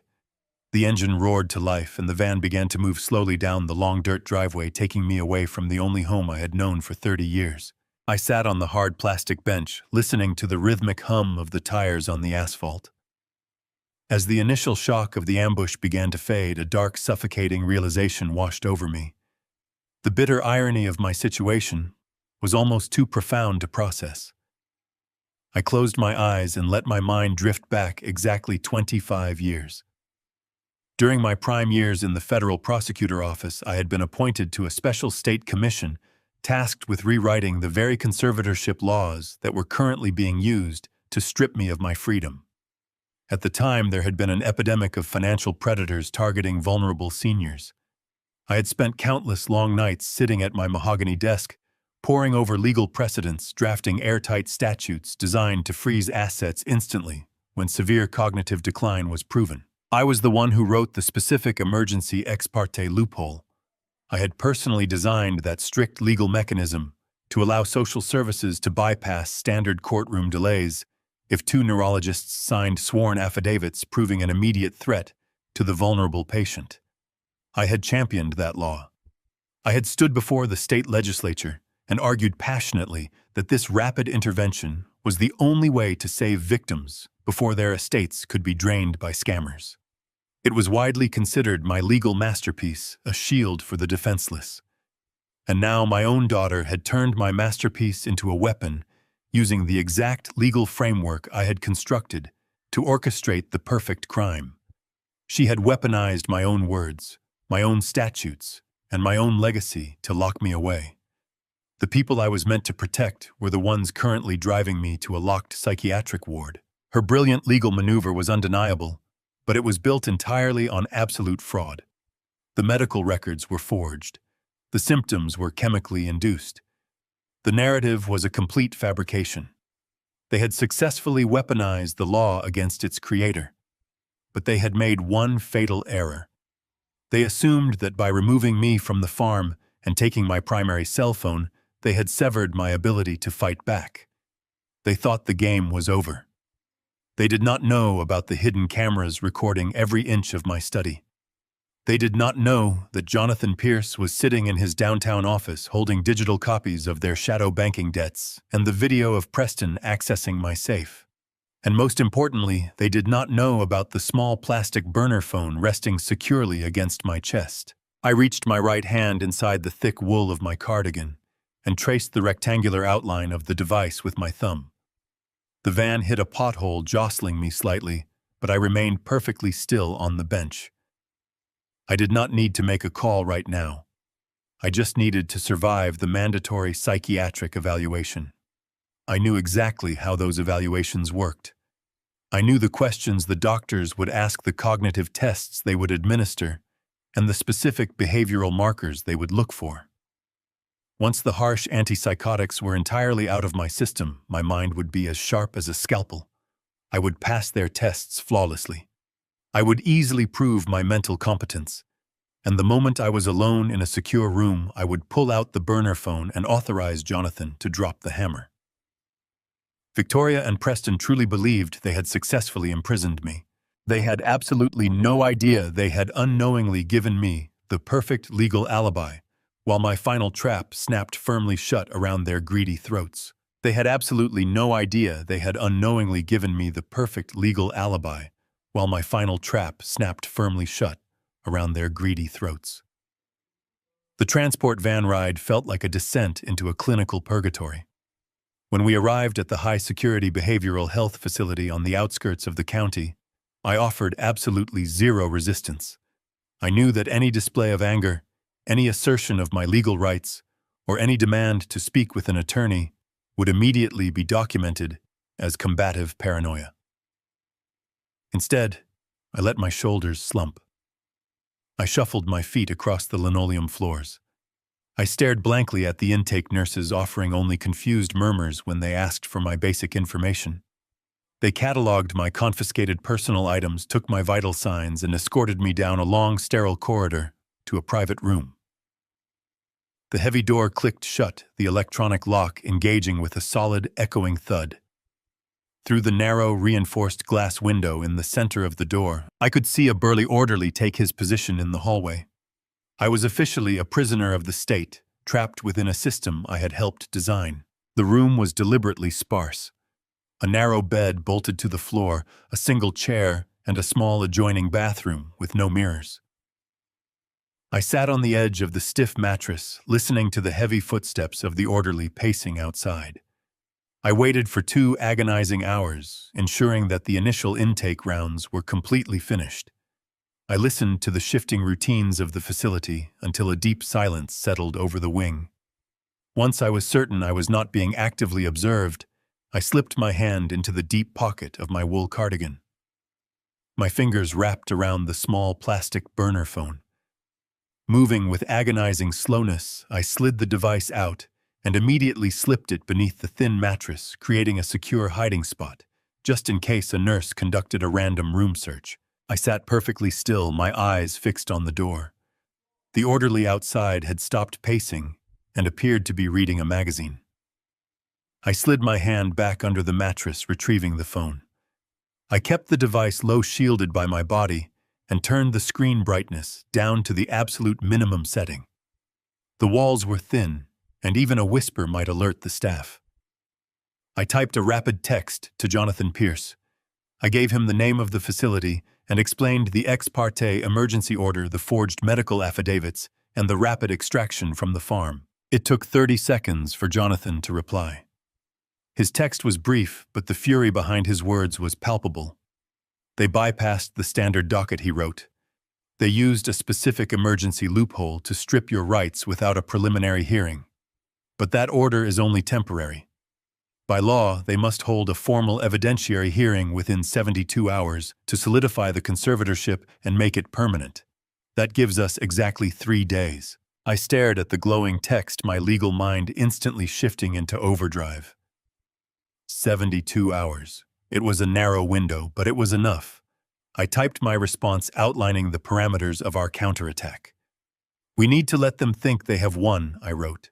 Do not file any immediate motions to contest the hold. Do not alert their legal team. Let them walk into that courtroom on Monday morning believing I am entirely defenseless. Jonathan replied instantly. My forensic accountants have officially broken through the shadow corporate layers. We have the paper trail connecting his venture capital firm directly to the Chicago syndicate. We have the loan guarantees featuring your forged signature. My technical team has perfectly preserved the high-definition surveillance footage of Preston opening your floor safe and photographing your assets. It is completely irrefutable. We will bury them. I read his words, feeling a surge of cold, methodical satisfaction. We needed to ensure every single piece of their fraud was exposed simultaneously. I instructed Jonathan to silently subpoena the 2 out-of-state neurologists who had signed the fake medical affidavits.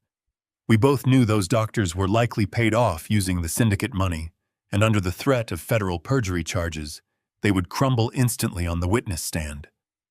I also told him to prepare a massive federal injunction ready to be filed the very second the hearing commenced. We were going to hit them with a shockwave of legal destruction so absolute that they would not even have time to blink. Jonathan agreed to the strategy. His final message contained a stark warning. You have to play your part flawlessly, Harrison. The doctors at that facility are going to evaluate you. They will try to provoke a reaction. Victoria will undoubtedly visit you to establish a record of your cognitive decline. You cannot break character. If they suspect for 1 second that your mind is sharp, they might panic and alert the syndicate to move on the farm before the hearing. I will be the perfect broken old man, I typed back. I will see you in court. I powered down the burner phone and slid it back into its hiding place deep inside the mattress. I lay back on the stiff bed, staring up at the sterile white ceiling tiles.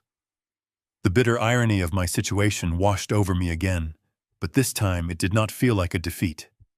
It felt like a necessary crucible.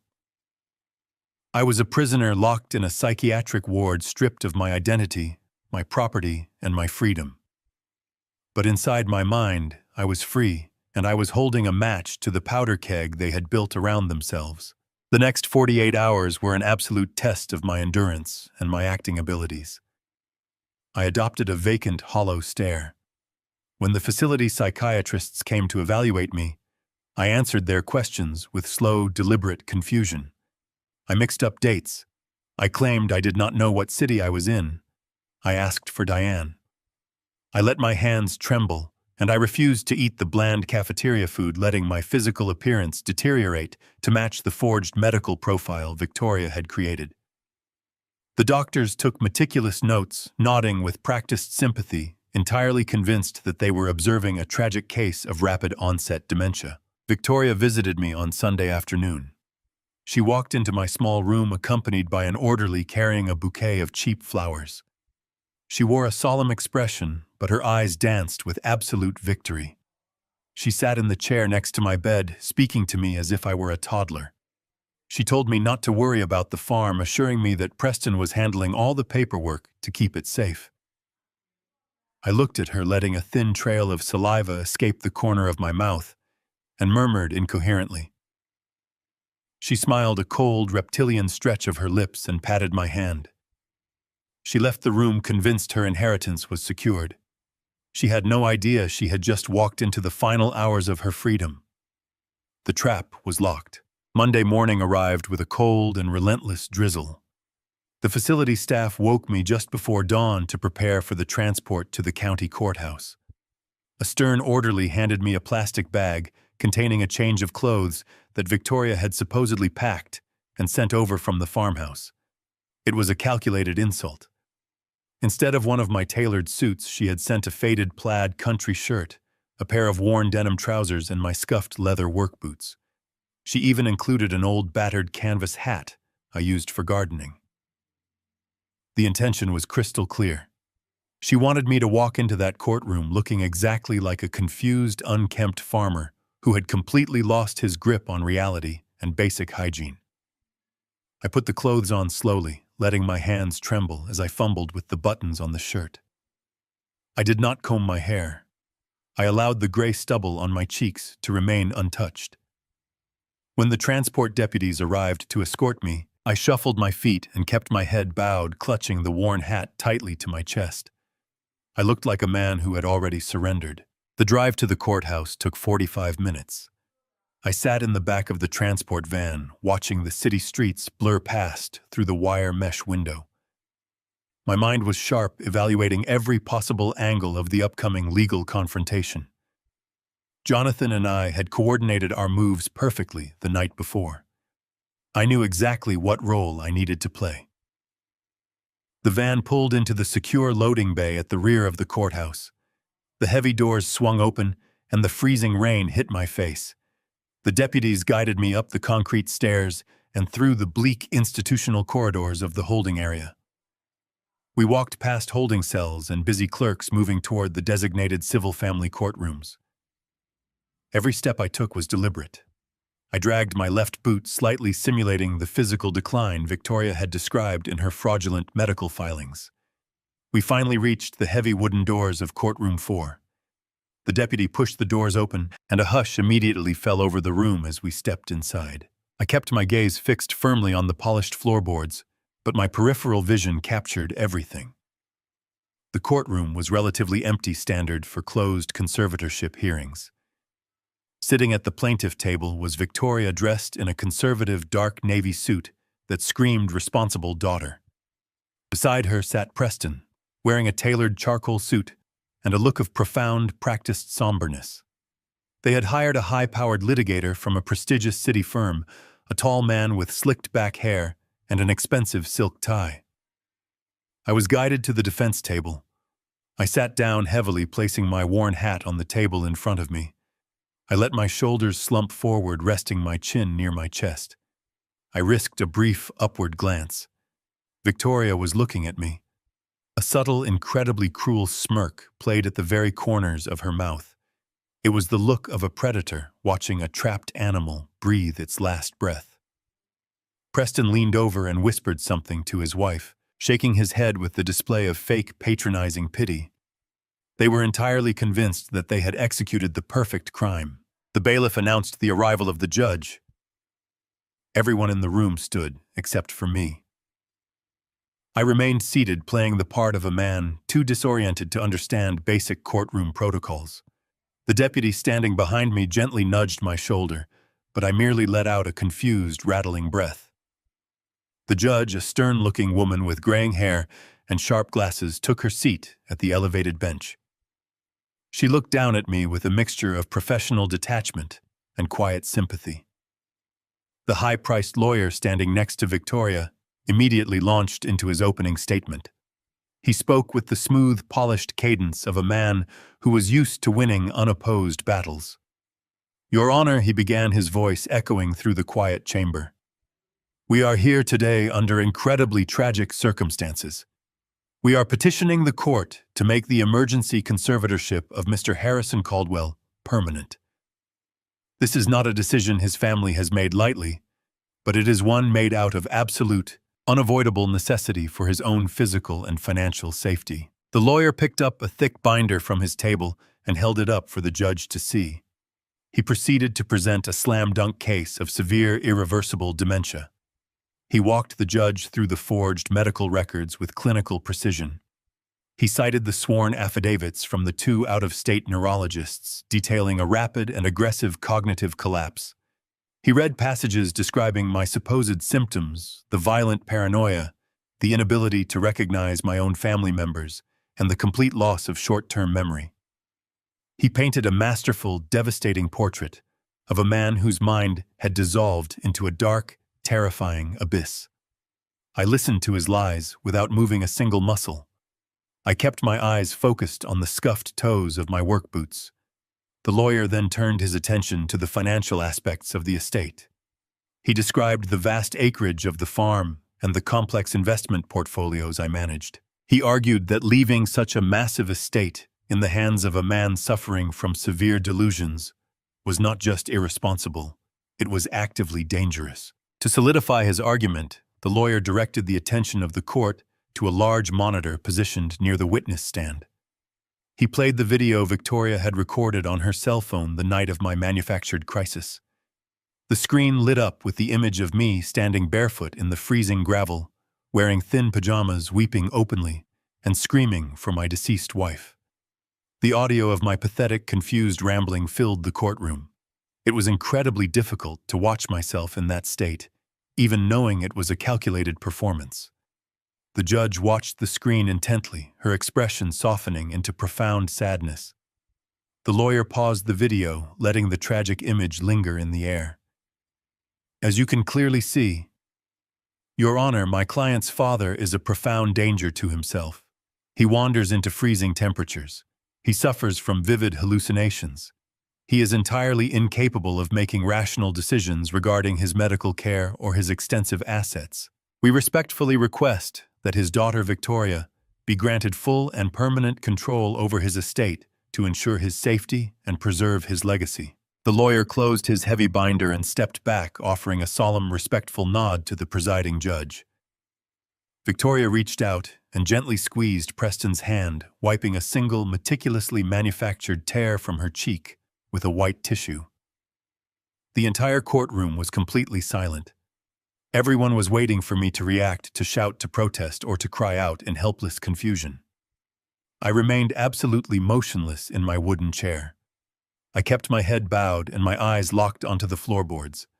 I let them fully bathe in their false victory, waiting patiently for the ultimate legal trap to finally spring completely shut forever. The silence in courtroom 4 stretched for several long, agonizing moments. Judge Gregory Mitchell adjusted his heavy, dark-framed glasses and let out a quiet sigh. He looked down at the documents spread across his elevated bench, organizing the forged medical affidavits and the fraudulent financial assessments into a neat stack. I could hear the faint rustle of paper as he prepared to deliver his ruling. Victoria shifted in her seat, across the aisle, the fabric of her expensive navy suit rubbing against the polished wood of the plaintiff table. She let out another soft, manufactured sniffle, playing her part to the very end. The high-priced litigator standing beside her cleared his throat, adjusting his silk tie with an air of absolute confidence. He believed he was simply wrapping up a routine, unopposed conservatorship hearing. Judge Mitchell finally picked up his wooden gavel and cleared his throat to speak. "Mr. Caldwell," Judge Mitchell began, his voice carrying a tone of gentle, practiced authority, designed to soothe those suffering from cognitive decline. "I know this process can be incredibly confusing and frightening. I need you to look at me, sir, so I can ensure you understand what is happening in this courtroom today." I kept my chin tucked against my chest for 3 full seconds. I wanted the anticipation to build. I wanted Victoria and Preston to feel the absolute peak of their false triumph before I shattered it into a million pieces. Slowly, deliberately, I raised my head. I let the slumped curve of my spine straighten. I placed my hands flat on the defense table, stopping the fabricated tremors instantly. I lifted my gaze and locked my eyes directly onto the man sitting behind the elevated mahogany bench. The transformation in Judge Gregory Mitchell was instantaneous and violently dramatic. The moment his eyes connected with mine, the professional, sympathetic expression completely melted from his face. All the color drained rapidly from his cheeks, leaving his skin the shade of old parchment. The heavy wooden gavel slipped from his trembling fingers, hitting the sound block with a dull, hollow clatter that echoed sharply through the silent room. He physically recoiled in his high-backed leather chair, pressing his shoulders against the upholstery as if an electric shock had just traveled through his spine. He reached up with a shaking hand and removed his glasses, blinking rapidly as if trying to clear an impossible illusion from his vision. His mouth opened, but no sound came out. The entire courtroom froze, entirely confused by the sudden, terrifying shift in the presiding judge. "My God," Judge Mitchell whispered, his voice incredibly thin and breathless. carrying across the silent chamber without the need for a microphone. Is it really him? The slick litigator representing my daughter frowned in deep confusion. He stepped forward, raising his hands in a placating gesture. Your Honor, the lawyer asked, his smooth cadence faltering for the very first time. Is everything all right? Do we need to call a medical professional for the respondent? Judge Mitchell did not even acknowledge the lawyer. His eyes remained permanently fixed on my face, widening with a profound mixture of absolute shock, immense respect, and palpable fear. He was not looking at a broken, unkempt farmer wearing a plaid shirt and scuffed boots. He was looking directly into the past. He was looking at the ghost of the man who had forged his entire career. Yes, Gregory, I said. My voice was no longer frail or confused. It resonated through the courtroom with the deep, commanding baritone I had perfected over 30 years of prosecuting the most dangerous criminals in the state. It has been a very long time. The sound of my true voice hit Victoria like a physical blow. I heard her gasp sharply, a sudden ragged intake of air that betrayed her instant panic. Preston stiffened in his chair, his posture snapping rigid as the confident smirk was wiped completely off his face. The high-priced lawyer whipped his head back and forth between the judge and me, thoroughly bewildered by the sudden authority radiating from the man he had just spent 20 minutes painting as a helpless, delusional vegetable. He opened his mouth to object, but Judge Mitchell held up a trembling hand to silence him. You are Harrison Caldwell, Judge Mitchell stated, leaning forward over the bench, ignoring every standard protocol of courtroom decorum. You are the Harrison Caldwell. The lawyer practically jumped in his expensive shoes. Yes, Your Honor, the lawyer interjected, his voice rising in panic. That is the respondent. We have clearly established his identity and his severe cognitive deterioration in the medical filings. Judge Mitchell snapped his gaze toward the lawyer, his eyes burning with a sudden, intense fury. Shut your mouth, counselor, the judge barked, his voice echoing like thunder. You have absolutely no idea who is sitting at that defense table. 30 years ago, I was a struggling, desperate law intern. I made a terrible mistake that nearly ended my career before it even started. That man sitting right there stepped in, took me under his wing, and saved my professional life. The courtroom was suffocatingly quiet. Victoria was breathing in rapid, shallow pants, her hands gripping the edge of the plaintiff table so hard, her knuckles turned a solid, bruised white. Preston was staring at me with wide, terrified eyes, finally realizing that the helpless old man he had been drugging was a meticulously crafted illusion. Judge Mitchell turned his attention back to me, his voice softening with profound reverence. He is the most ruthless, brilliant, and honorable federal prosecutor this state has ever seen, the judge continued, addressing the silent room, but speaking directly to my daughter's paralyzed attorney. He authored the very conservatorship statutes you are currently attempting to use in my courtroom today. He wrote the emergency ex parte provisions you filed on Friday morning. Are you seriously standing there telling me that the architect of this state's financial protection laws has lost his mind? The slick litigator took a step backward, his professional composure completely shattered. He looked down at his thick binder of forged records, and then looked at Victoria, his eyes demanding an explanation she was entirely incapable of giving. Your Honor, the lawyer stammered, his voice weak and unsure. We have sworn affidavits from 2 certified medical professionals. The judge slammed his hand flat against the wood of his desk. I do not care what papers you have in that binder, Judge Mitchell roared. I know the man sitting in front of me. I know his mind. The dynamic in the room shifted so violently that the air felt heavy. I remained perfectly still, watching the absolute terror take hold of my daughter and her husband. I had them exactly where I wanted them. The stage was finally set for my ultimate revenge. The arrogant lawyer released his grip, allowing the heavy binder to crash onto the polished floor. Victoria buried her face in her trembling hands, letting out a genuine, suffocating sob of pure defeat. They both finally realized the horrifying truth simultaneously.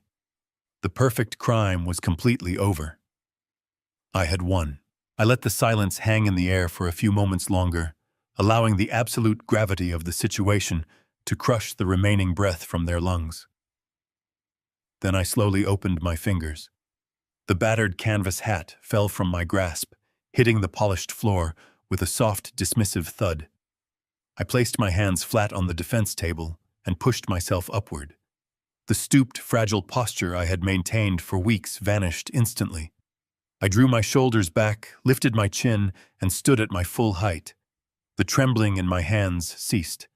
My gaze hardened into the cold, penetrating stare that had once made hardened criminals break down in interrogation rooms. I looked at the opposing counsel, watching the arrogant litigator shrink back, as if he had been physically struck by an unseen force. The confident smirk that had been plastered across his face just a few moments prior dissolved into a mask of pure uncertainty. I turned my attention to the bench. "Your Honor," I said, my voice cutting through the stillness like a finely sharpened blade. "With the permission of the court, I am formally requesting to waive my right to appointed counsel. I will be representing myself in this matter." Judge Gregory Mitchell did not hesitate for a fraction of a second. "Permission is unequivocally granted, Mr. Caldwell." The judge replied, his voice thick with profound respect. "The floor is entirely yours." Right on cue, the heavy double doors at the back of the courtroom swung open with a resounding crash. Jonathan Pierce strode into the chamber, moving with the relentless momentum of an approaching storm. He was wearing his signature charcoal suit, radiating absolute authority. Behind him, two paralegals pushed a heavy metal trolley burdened with 6 large, tightly packed banker's boxes. The wheels squeaked sharply against the floorboards, shattering the quiet atmosphere of the room. Jonathan marched straight down the center aisle, completely ignoring the frantic, terrified stares of my daughter and her husband. He bypassed their table entirely, not even offering them a single fleeting glance of recognition, and positioned the trolley directly beside me. He offered me a single grim nod before stepping back. I placed my hand on the top box. "Your Honor," I continued, my tone ringing with absolute clarity. "The petition before you today is not a tragic plea for the protection of a deteriorating patriarch.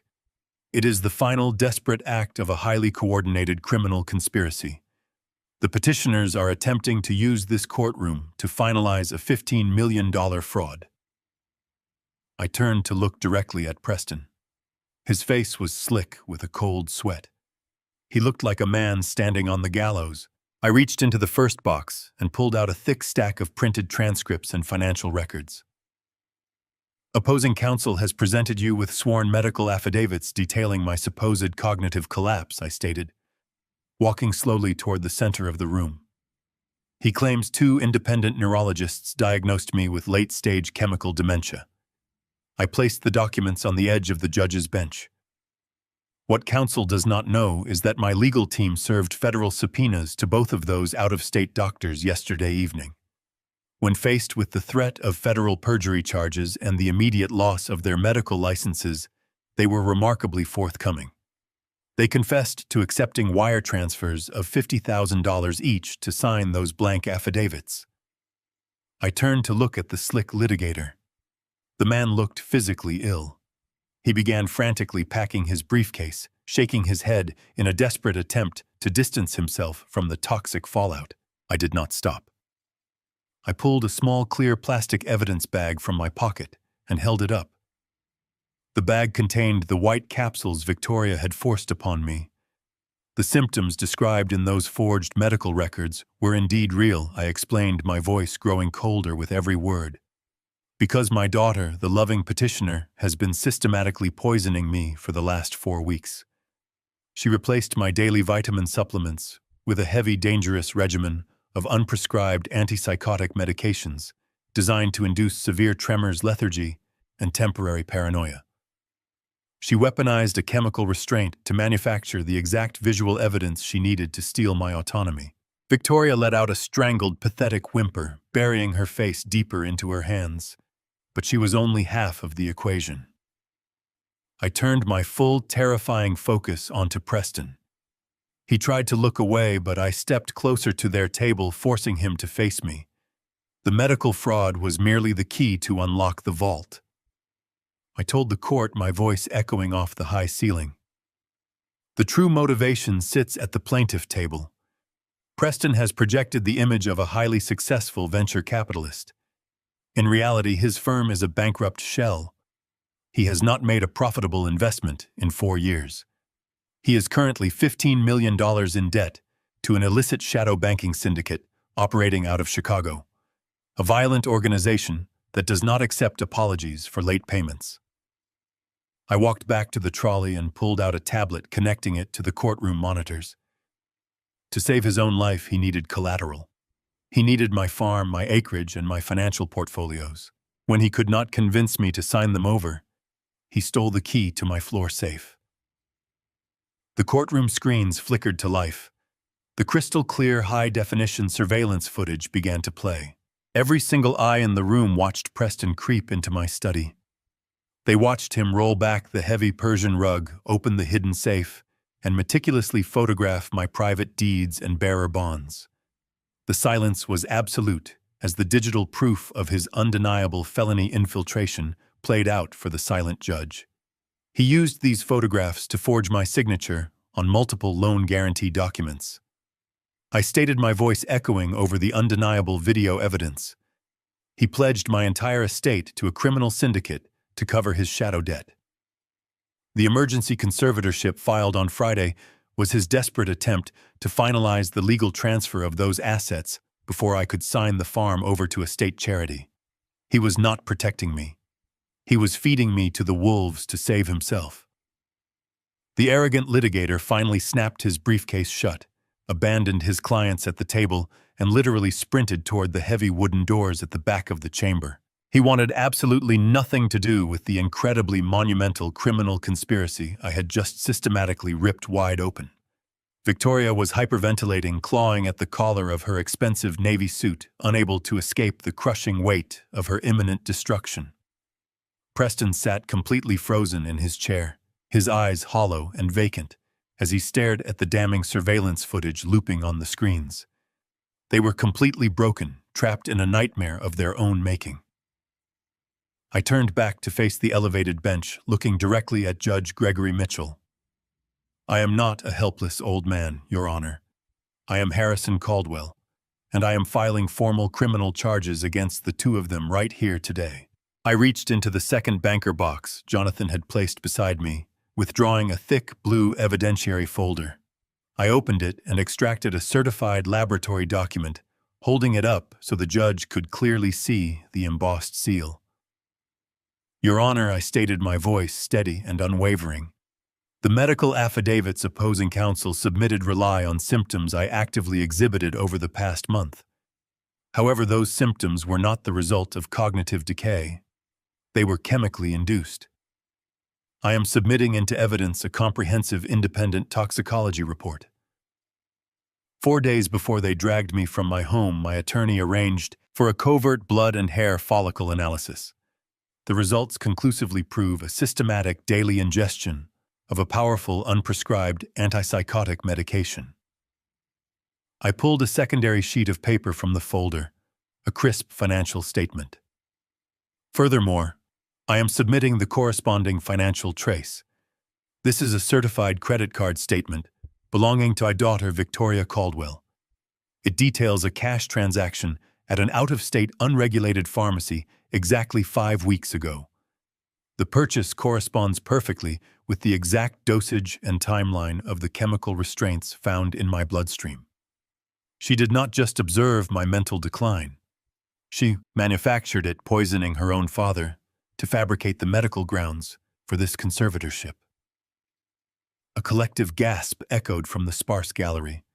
Victoria clutched her throat, her chest heaving as she let out a piercing, high-pitched wail of absolute panic. The pristine facade she had maintained for weeks was crumbling into dust right before my eyes. She began to shake uncontrollably, her eyes darting around the room as if searching for a hidden exit. I did not pause to let them recover. I reached into the third box and pulled out a portable high-capacity digital drive. I handed it to the bailiff, who formally presented it to the bench. This drive contains the raw, unedited 4K resolution footage captured by the concealed cameras in my private study. I explained, my tone turning razor-sharp. Opposing counsel briefly witnessed a segment of this recording, but the full-time stamped file is now officially submitted into the permanent court record.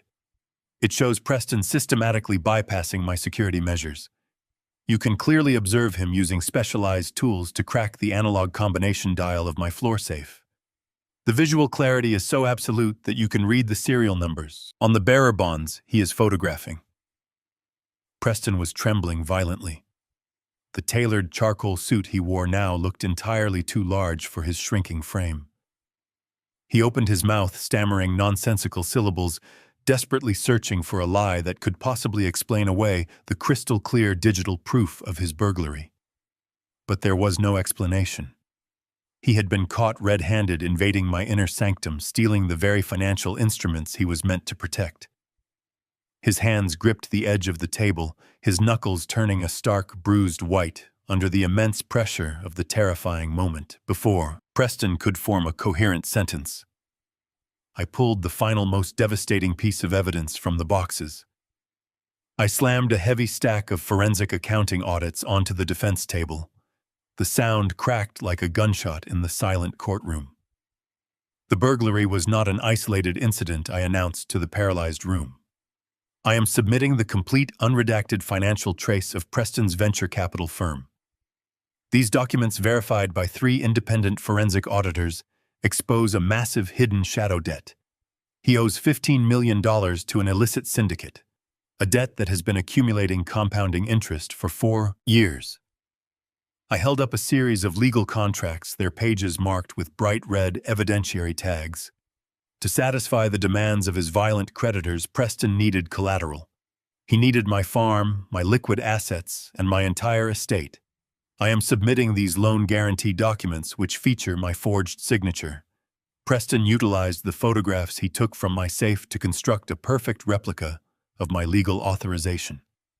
He pledged everything I have worked my entire life to build to cover his own reckless criminal gambling. The emergency ex parte order they filed on Friday was their absolute last resort to finalize the legal transfer of my estate before the syndicate tore them apart. They needed me declared legally incompetent, so I could not contest the fraudulent transfers that were scheduled to execute this very afternoon. Judge Gregory Mitchell stared at the mountain of undeniable proof before him.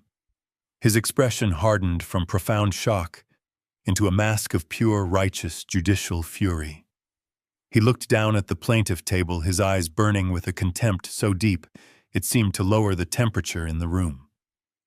Victoria was screaming now, a continuous hysterical string of denials and frantic apologies that completely drowned out the steady rhythm of the rain hitting the courtroom windows.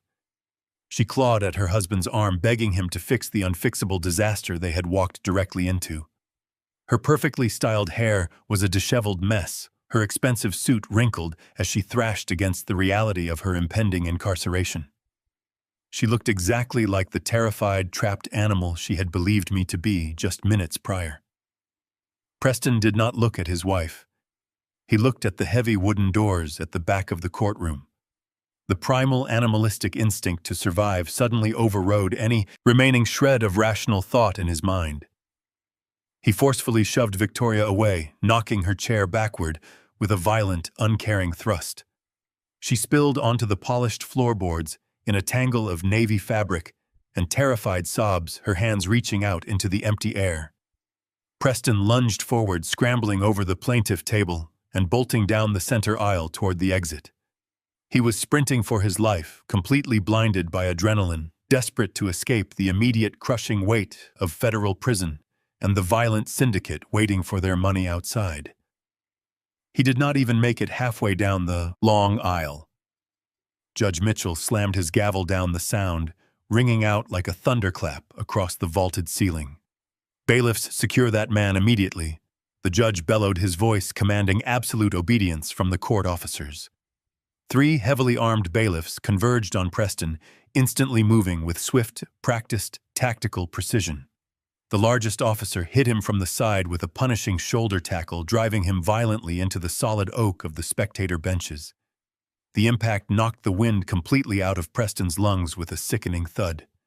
He hit the polished floorboards hard, thrashing and kicking wildly in blind, pathetic panic. But the officers were utterly relentless. They pinned his arms painfully behind his back, pressing his cheek roughly against the cold floor. The sharp, unmistakable ratcheting sound of steel handcuffs engaging echoed loudly through the chamber, finalizing his absolute, inescapable ruin. The trap had not just closed, it had completely crushed them. I stood tall behind the defense table, watching my treacherous daughter weep uncontrollably on the floor, while her husband lay subdued and broken. The law I had spent my entire life defending had finally delivered its ultimate merciless judgment upon the architects of my absolute suffering. Judge Gregory Mitchell did not hesitate for a single second. The silence in the courtroom was so profound that I could hear the rain lashing against the tall glass windows, washing away the tension that had suffocated me for weeks. He looked down at the prosecuting attorney, who was still trying to subtly slide his expensive briefcase toward the center aisle, desperate to distance himself from the toxic radiation of his clients. Judge Mitchell raised his hand, pointing a stern finger directly at the bench. He announced that the emergency ex parte conservatorship was hereby entirely revoked, declared null and void from the very moment of its fraudulent inception. He stated that the court recognized me as being in complete possession of my mental faculties, my autonomy, and my legal rights. But he did not stop there. He commanded the remaining bailiffs to secure the doors and immediately issued bench warrants for the arrest of both Victoria Caldwell and Preston Caldwell. The charges he listed echoed through the chamber like a requiem: severe elder abuse, willful and premeditated fraud, forgery of financial instruments, and most damning of all, the attempted poisoning and chemical imprisonment of a vulnerable senior citizen. The judge ordered the district attorney to freeze every single asset connected to Preston and his shell venture capital firm. The trap I had laid in the dark of my psychiatric room had fully sprung, catching them completely off guard. The courtroom erupted into a flurry of chaotic, desperate motion. Additional deputies flooded through the double doors, responding to the judge and his immediate call for backup. Two officers hauled Preston up from the polished floorboards, dragging him by his handcuffed arms as he continued to thrash and sputter incoherent pleas. His expensive charcoal suit was torn at the shoulder, covered in courtroom dust, perfectly matching the ruined state of his life. Victoria realized she was next. She tried to stand, her legs giving out beneath her, as the reality of federal prison materialized before her eyes. A female deputy approached her, instructing her to place her hands behind her back. Victoria resisted, weeping hysterically, shaking her head from side to side as the cold steel bracelets clicked tightly around her slender wrists. She turned her desperate gaze toward me, her mascara running in dark streaks down her pale cheeks. She opened her mouth to scream, but the deputies were already marching her toward the side exit, guiding her toward the holding cells. Jonathan Pierce stood beside me, his arms crossed over his chest, watching the systematic dismantling of the criminals who had tried to steal my life. We exchanged a silent nod of mutual respect. The job was not just done. It was executed with absolute terrifying perfection. I walked out of the courtroom, my posture straight, my mind sharper than it had been in decades. The heavy wooden doors swung shut behind me, muting the chaotic noise of the chamber. The corridor was cold and sterile, lined with marble walls and flickering fluorescent lights.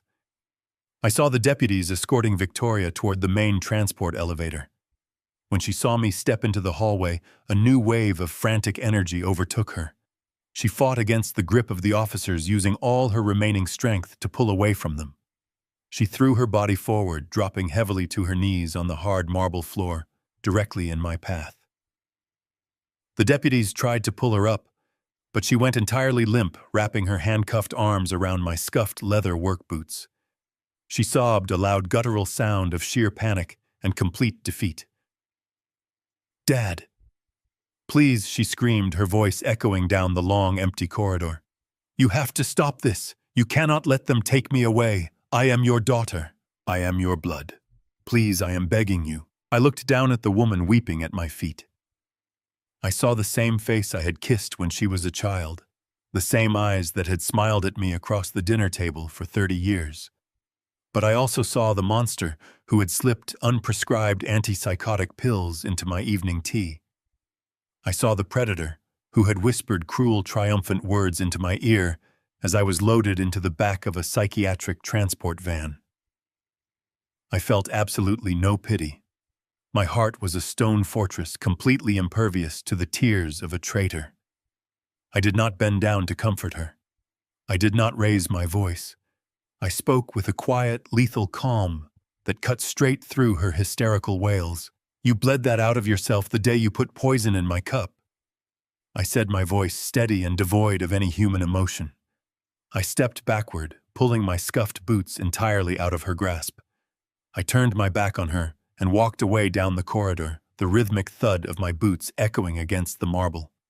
I did not look back, not even once, as her screams faded behind the heavy steel doors of the transport elevator. The justice system moved with remarkable speed when motivated by undeniable high-definition evidence and the righteous anger of a furious judge. Within 6 months, the legal proceedings concluded with devastating finality. Preston Caldwell was found guilty on multiple federal charges of wire fraud, grand larceny, and conspiracy. The shadow banking syndicate he was indebted to was simultaneously dismantled by federal authorities using the forensic accounting trails Jonathan Pierce had painstakingly provided. Preston was sentenced to 15 consecutive years in a maximum security federal penitentiary. He lost his firm, his reputation, and his freedom, trading his tailored suits for a uniform of standard institutional orange. Victoria faced an equally severe reckoning. The medical fraud and elder abuse charges stripped her of her pristine social standing and her accumulated wealth. She lost her license to practice any form of business management in the state.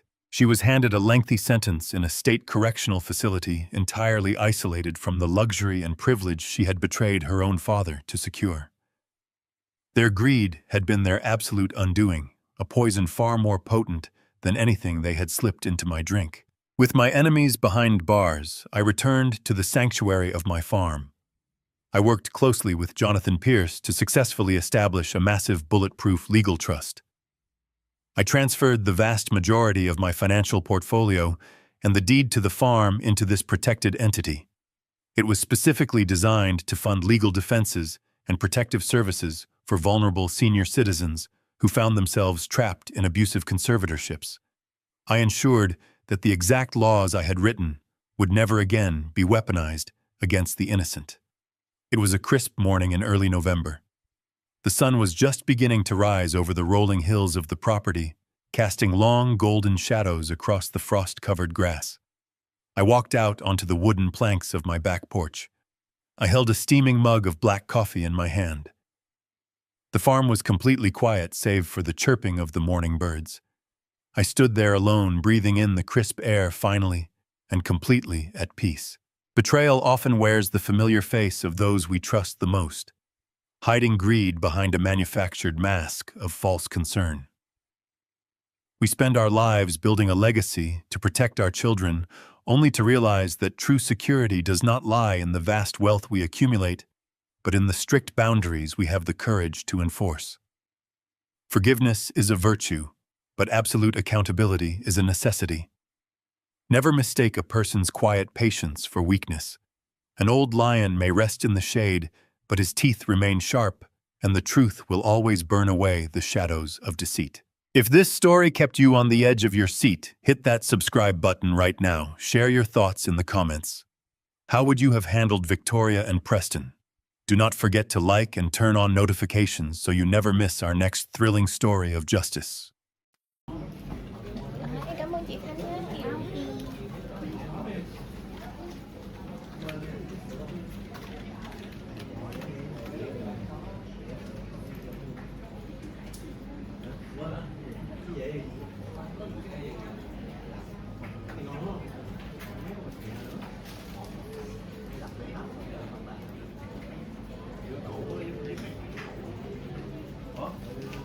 Nó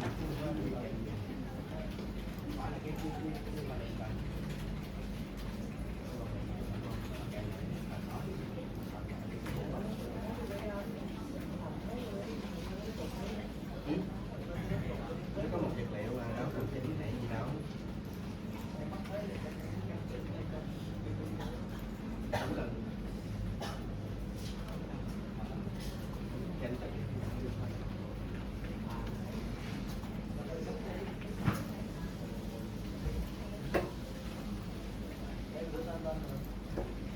Mời siêu cây HP đúng không? Cái tên gì vậy? Đó là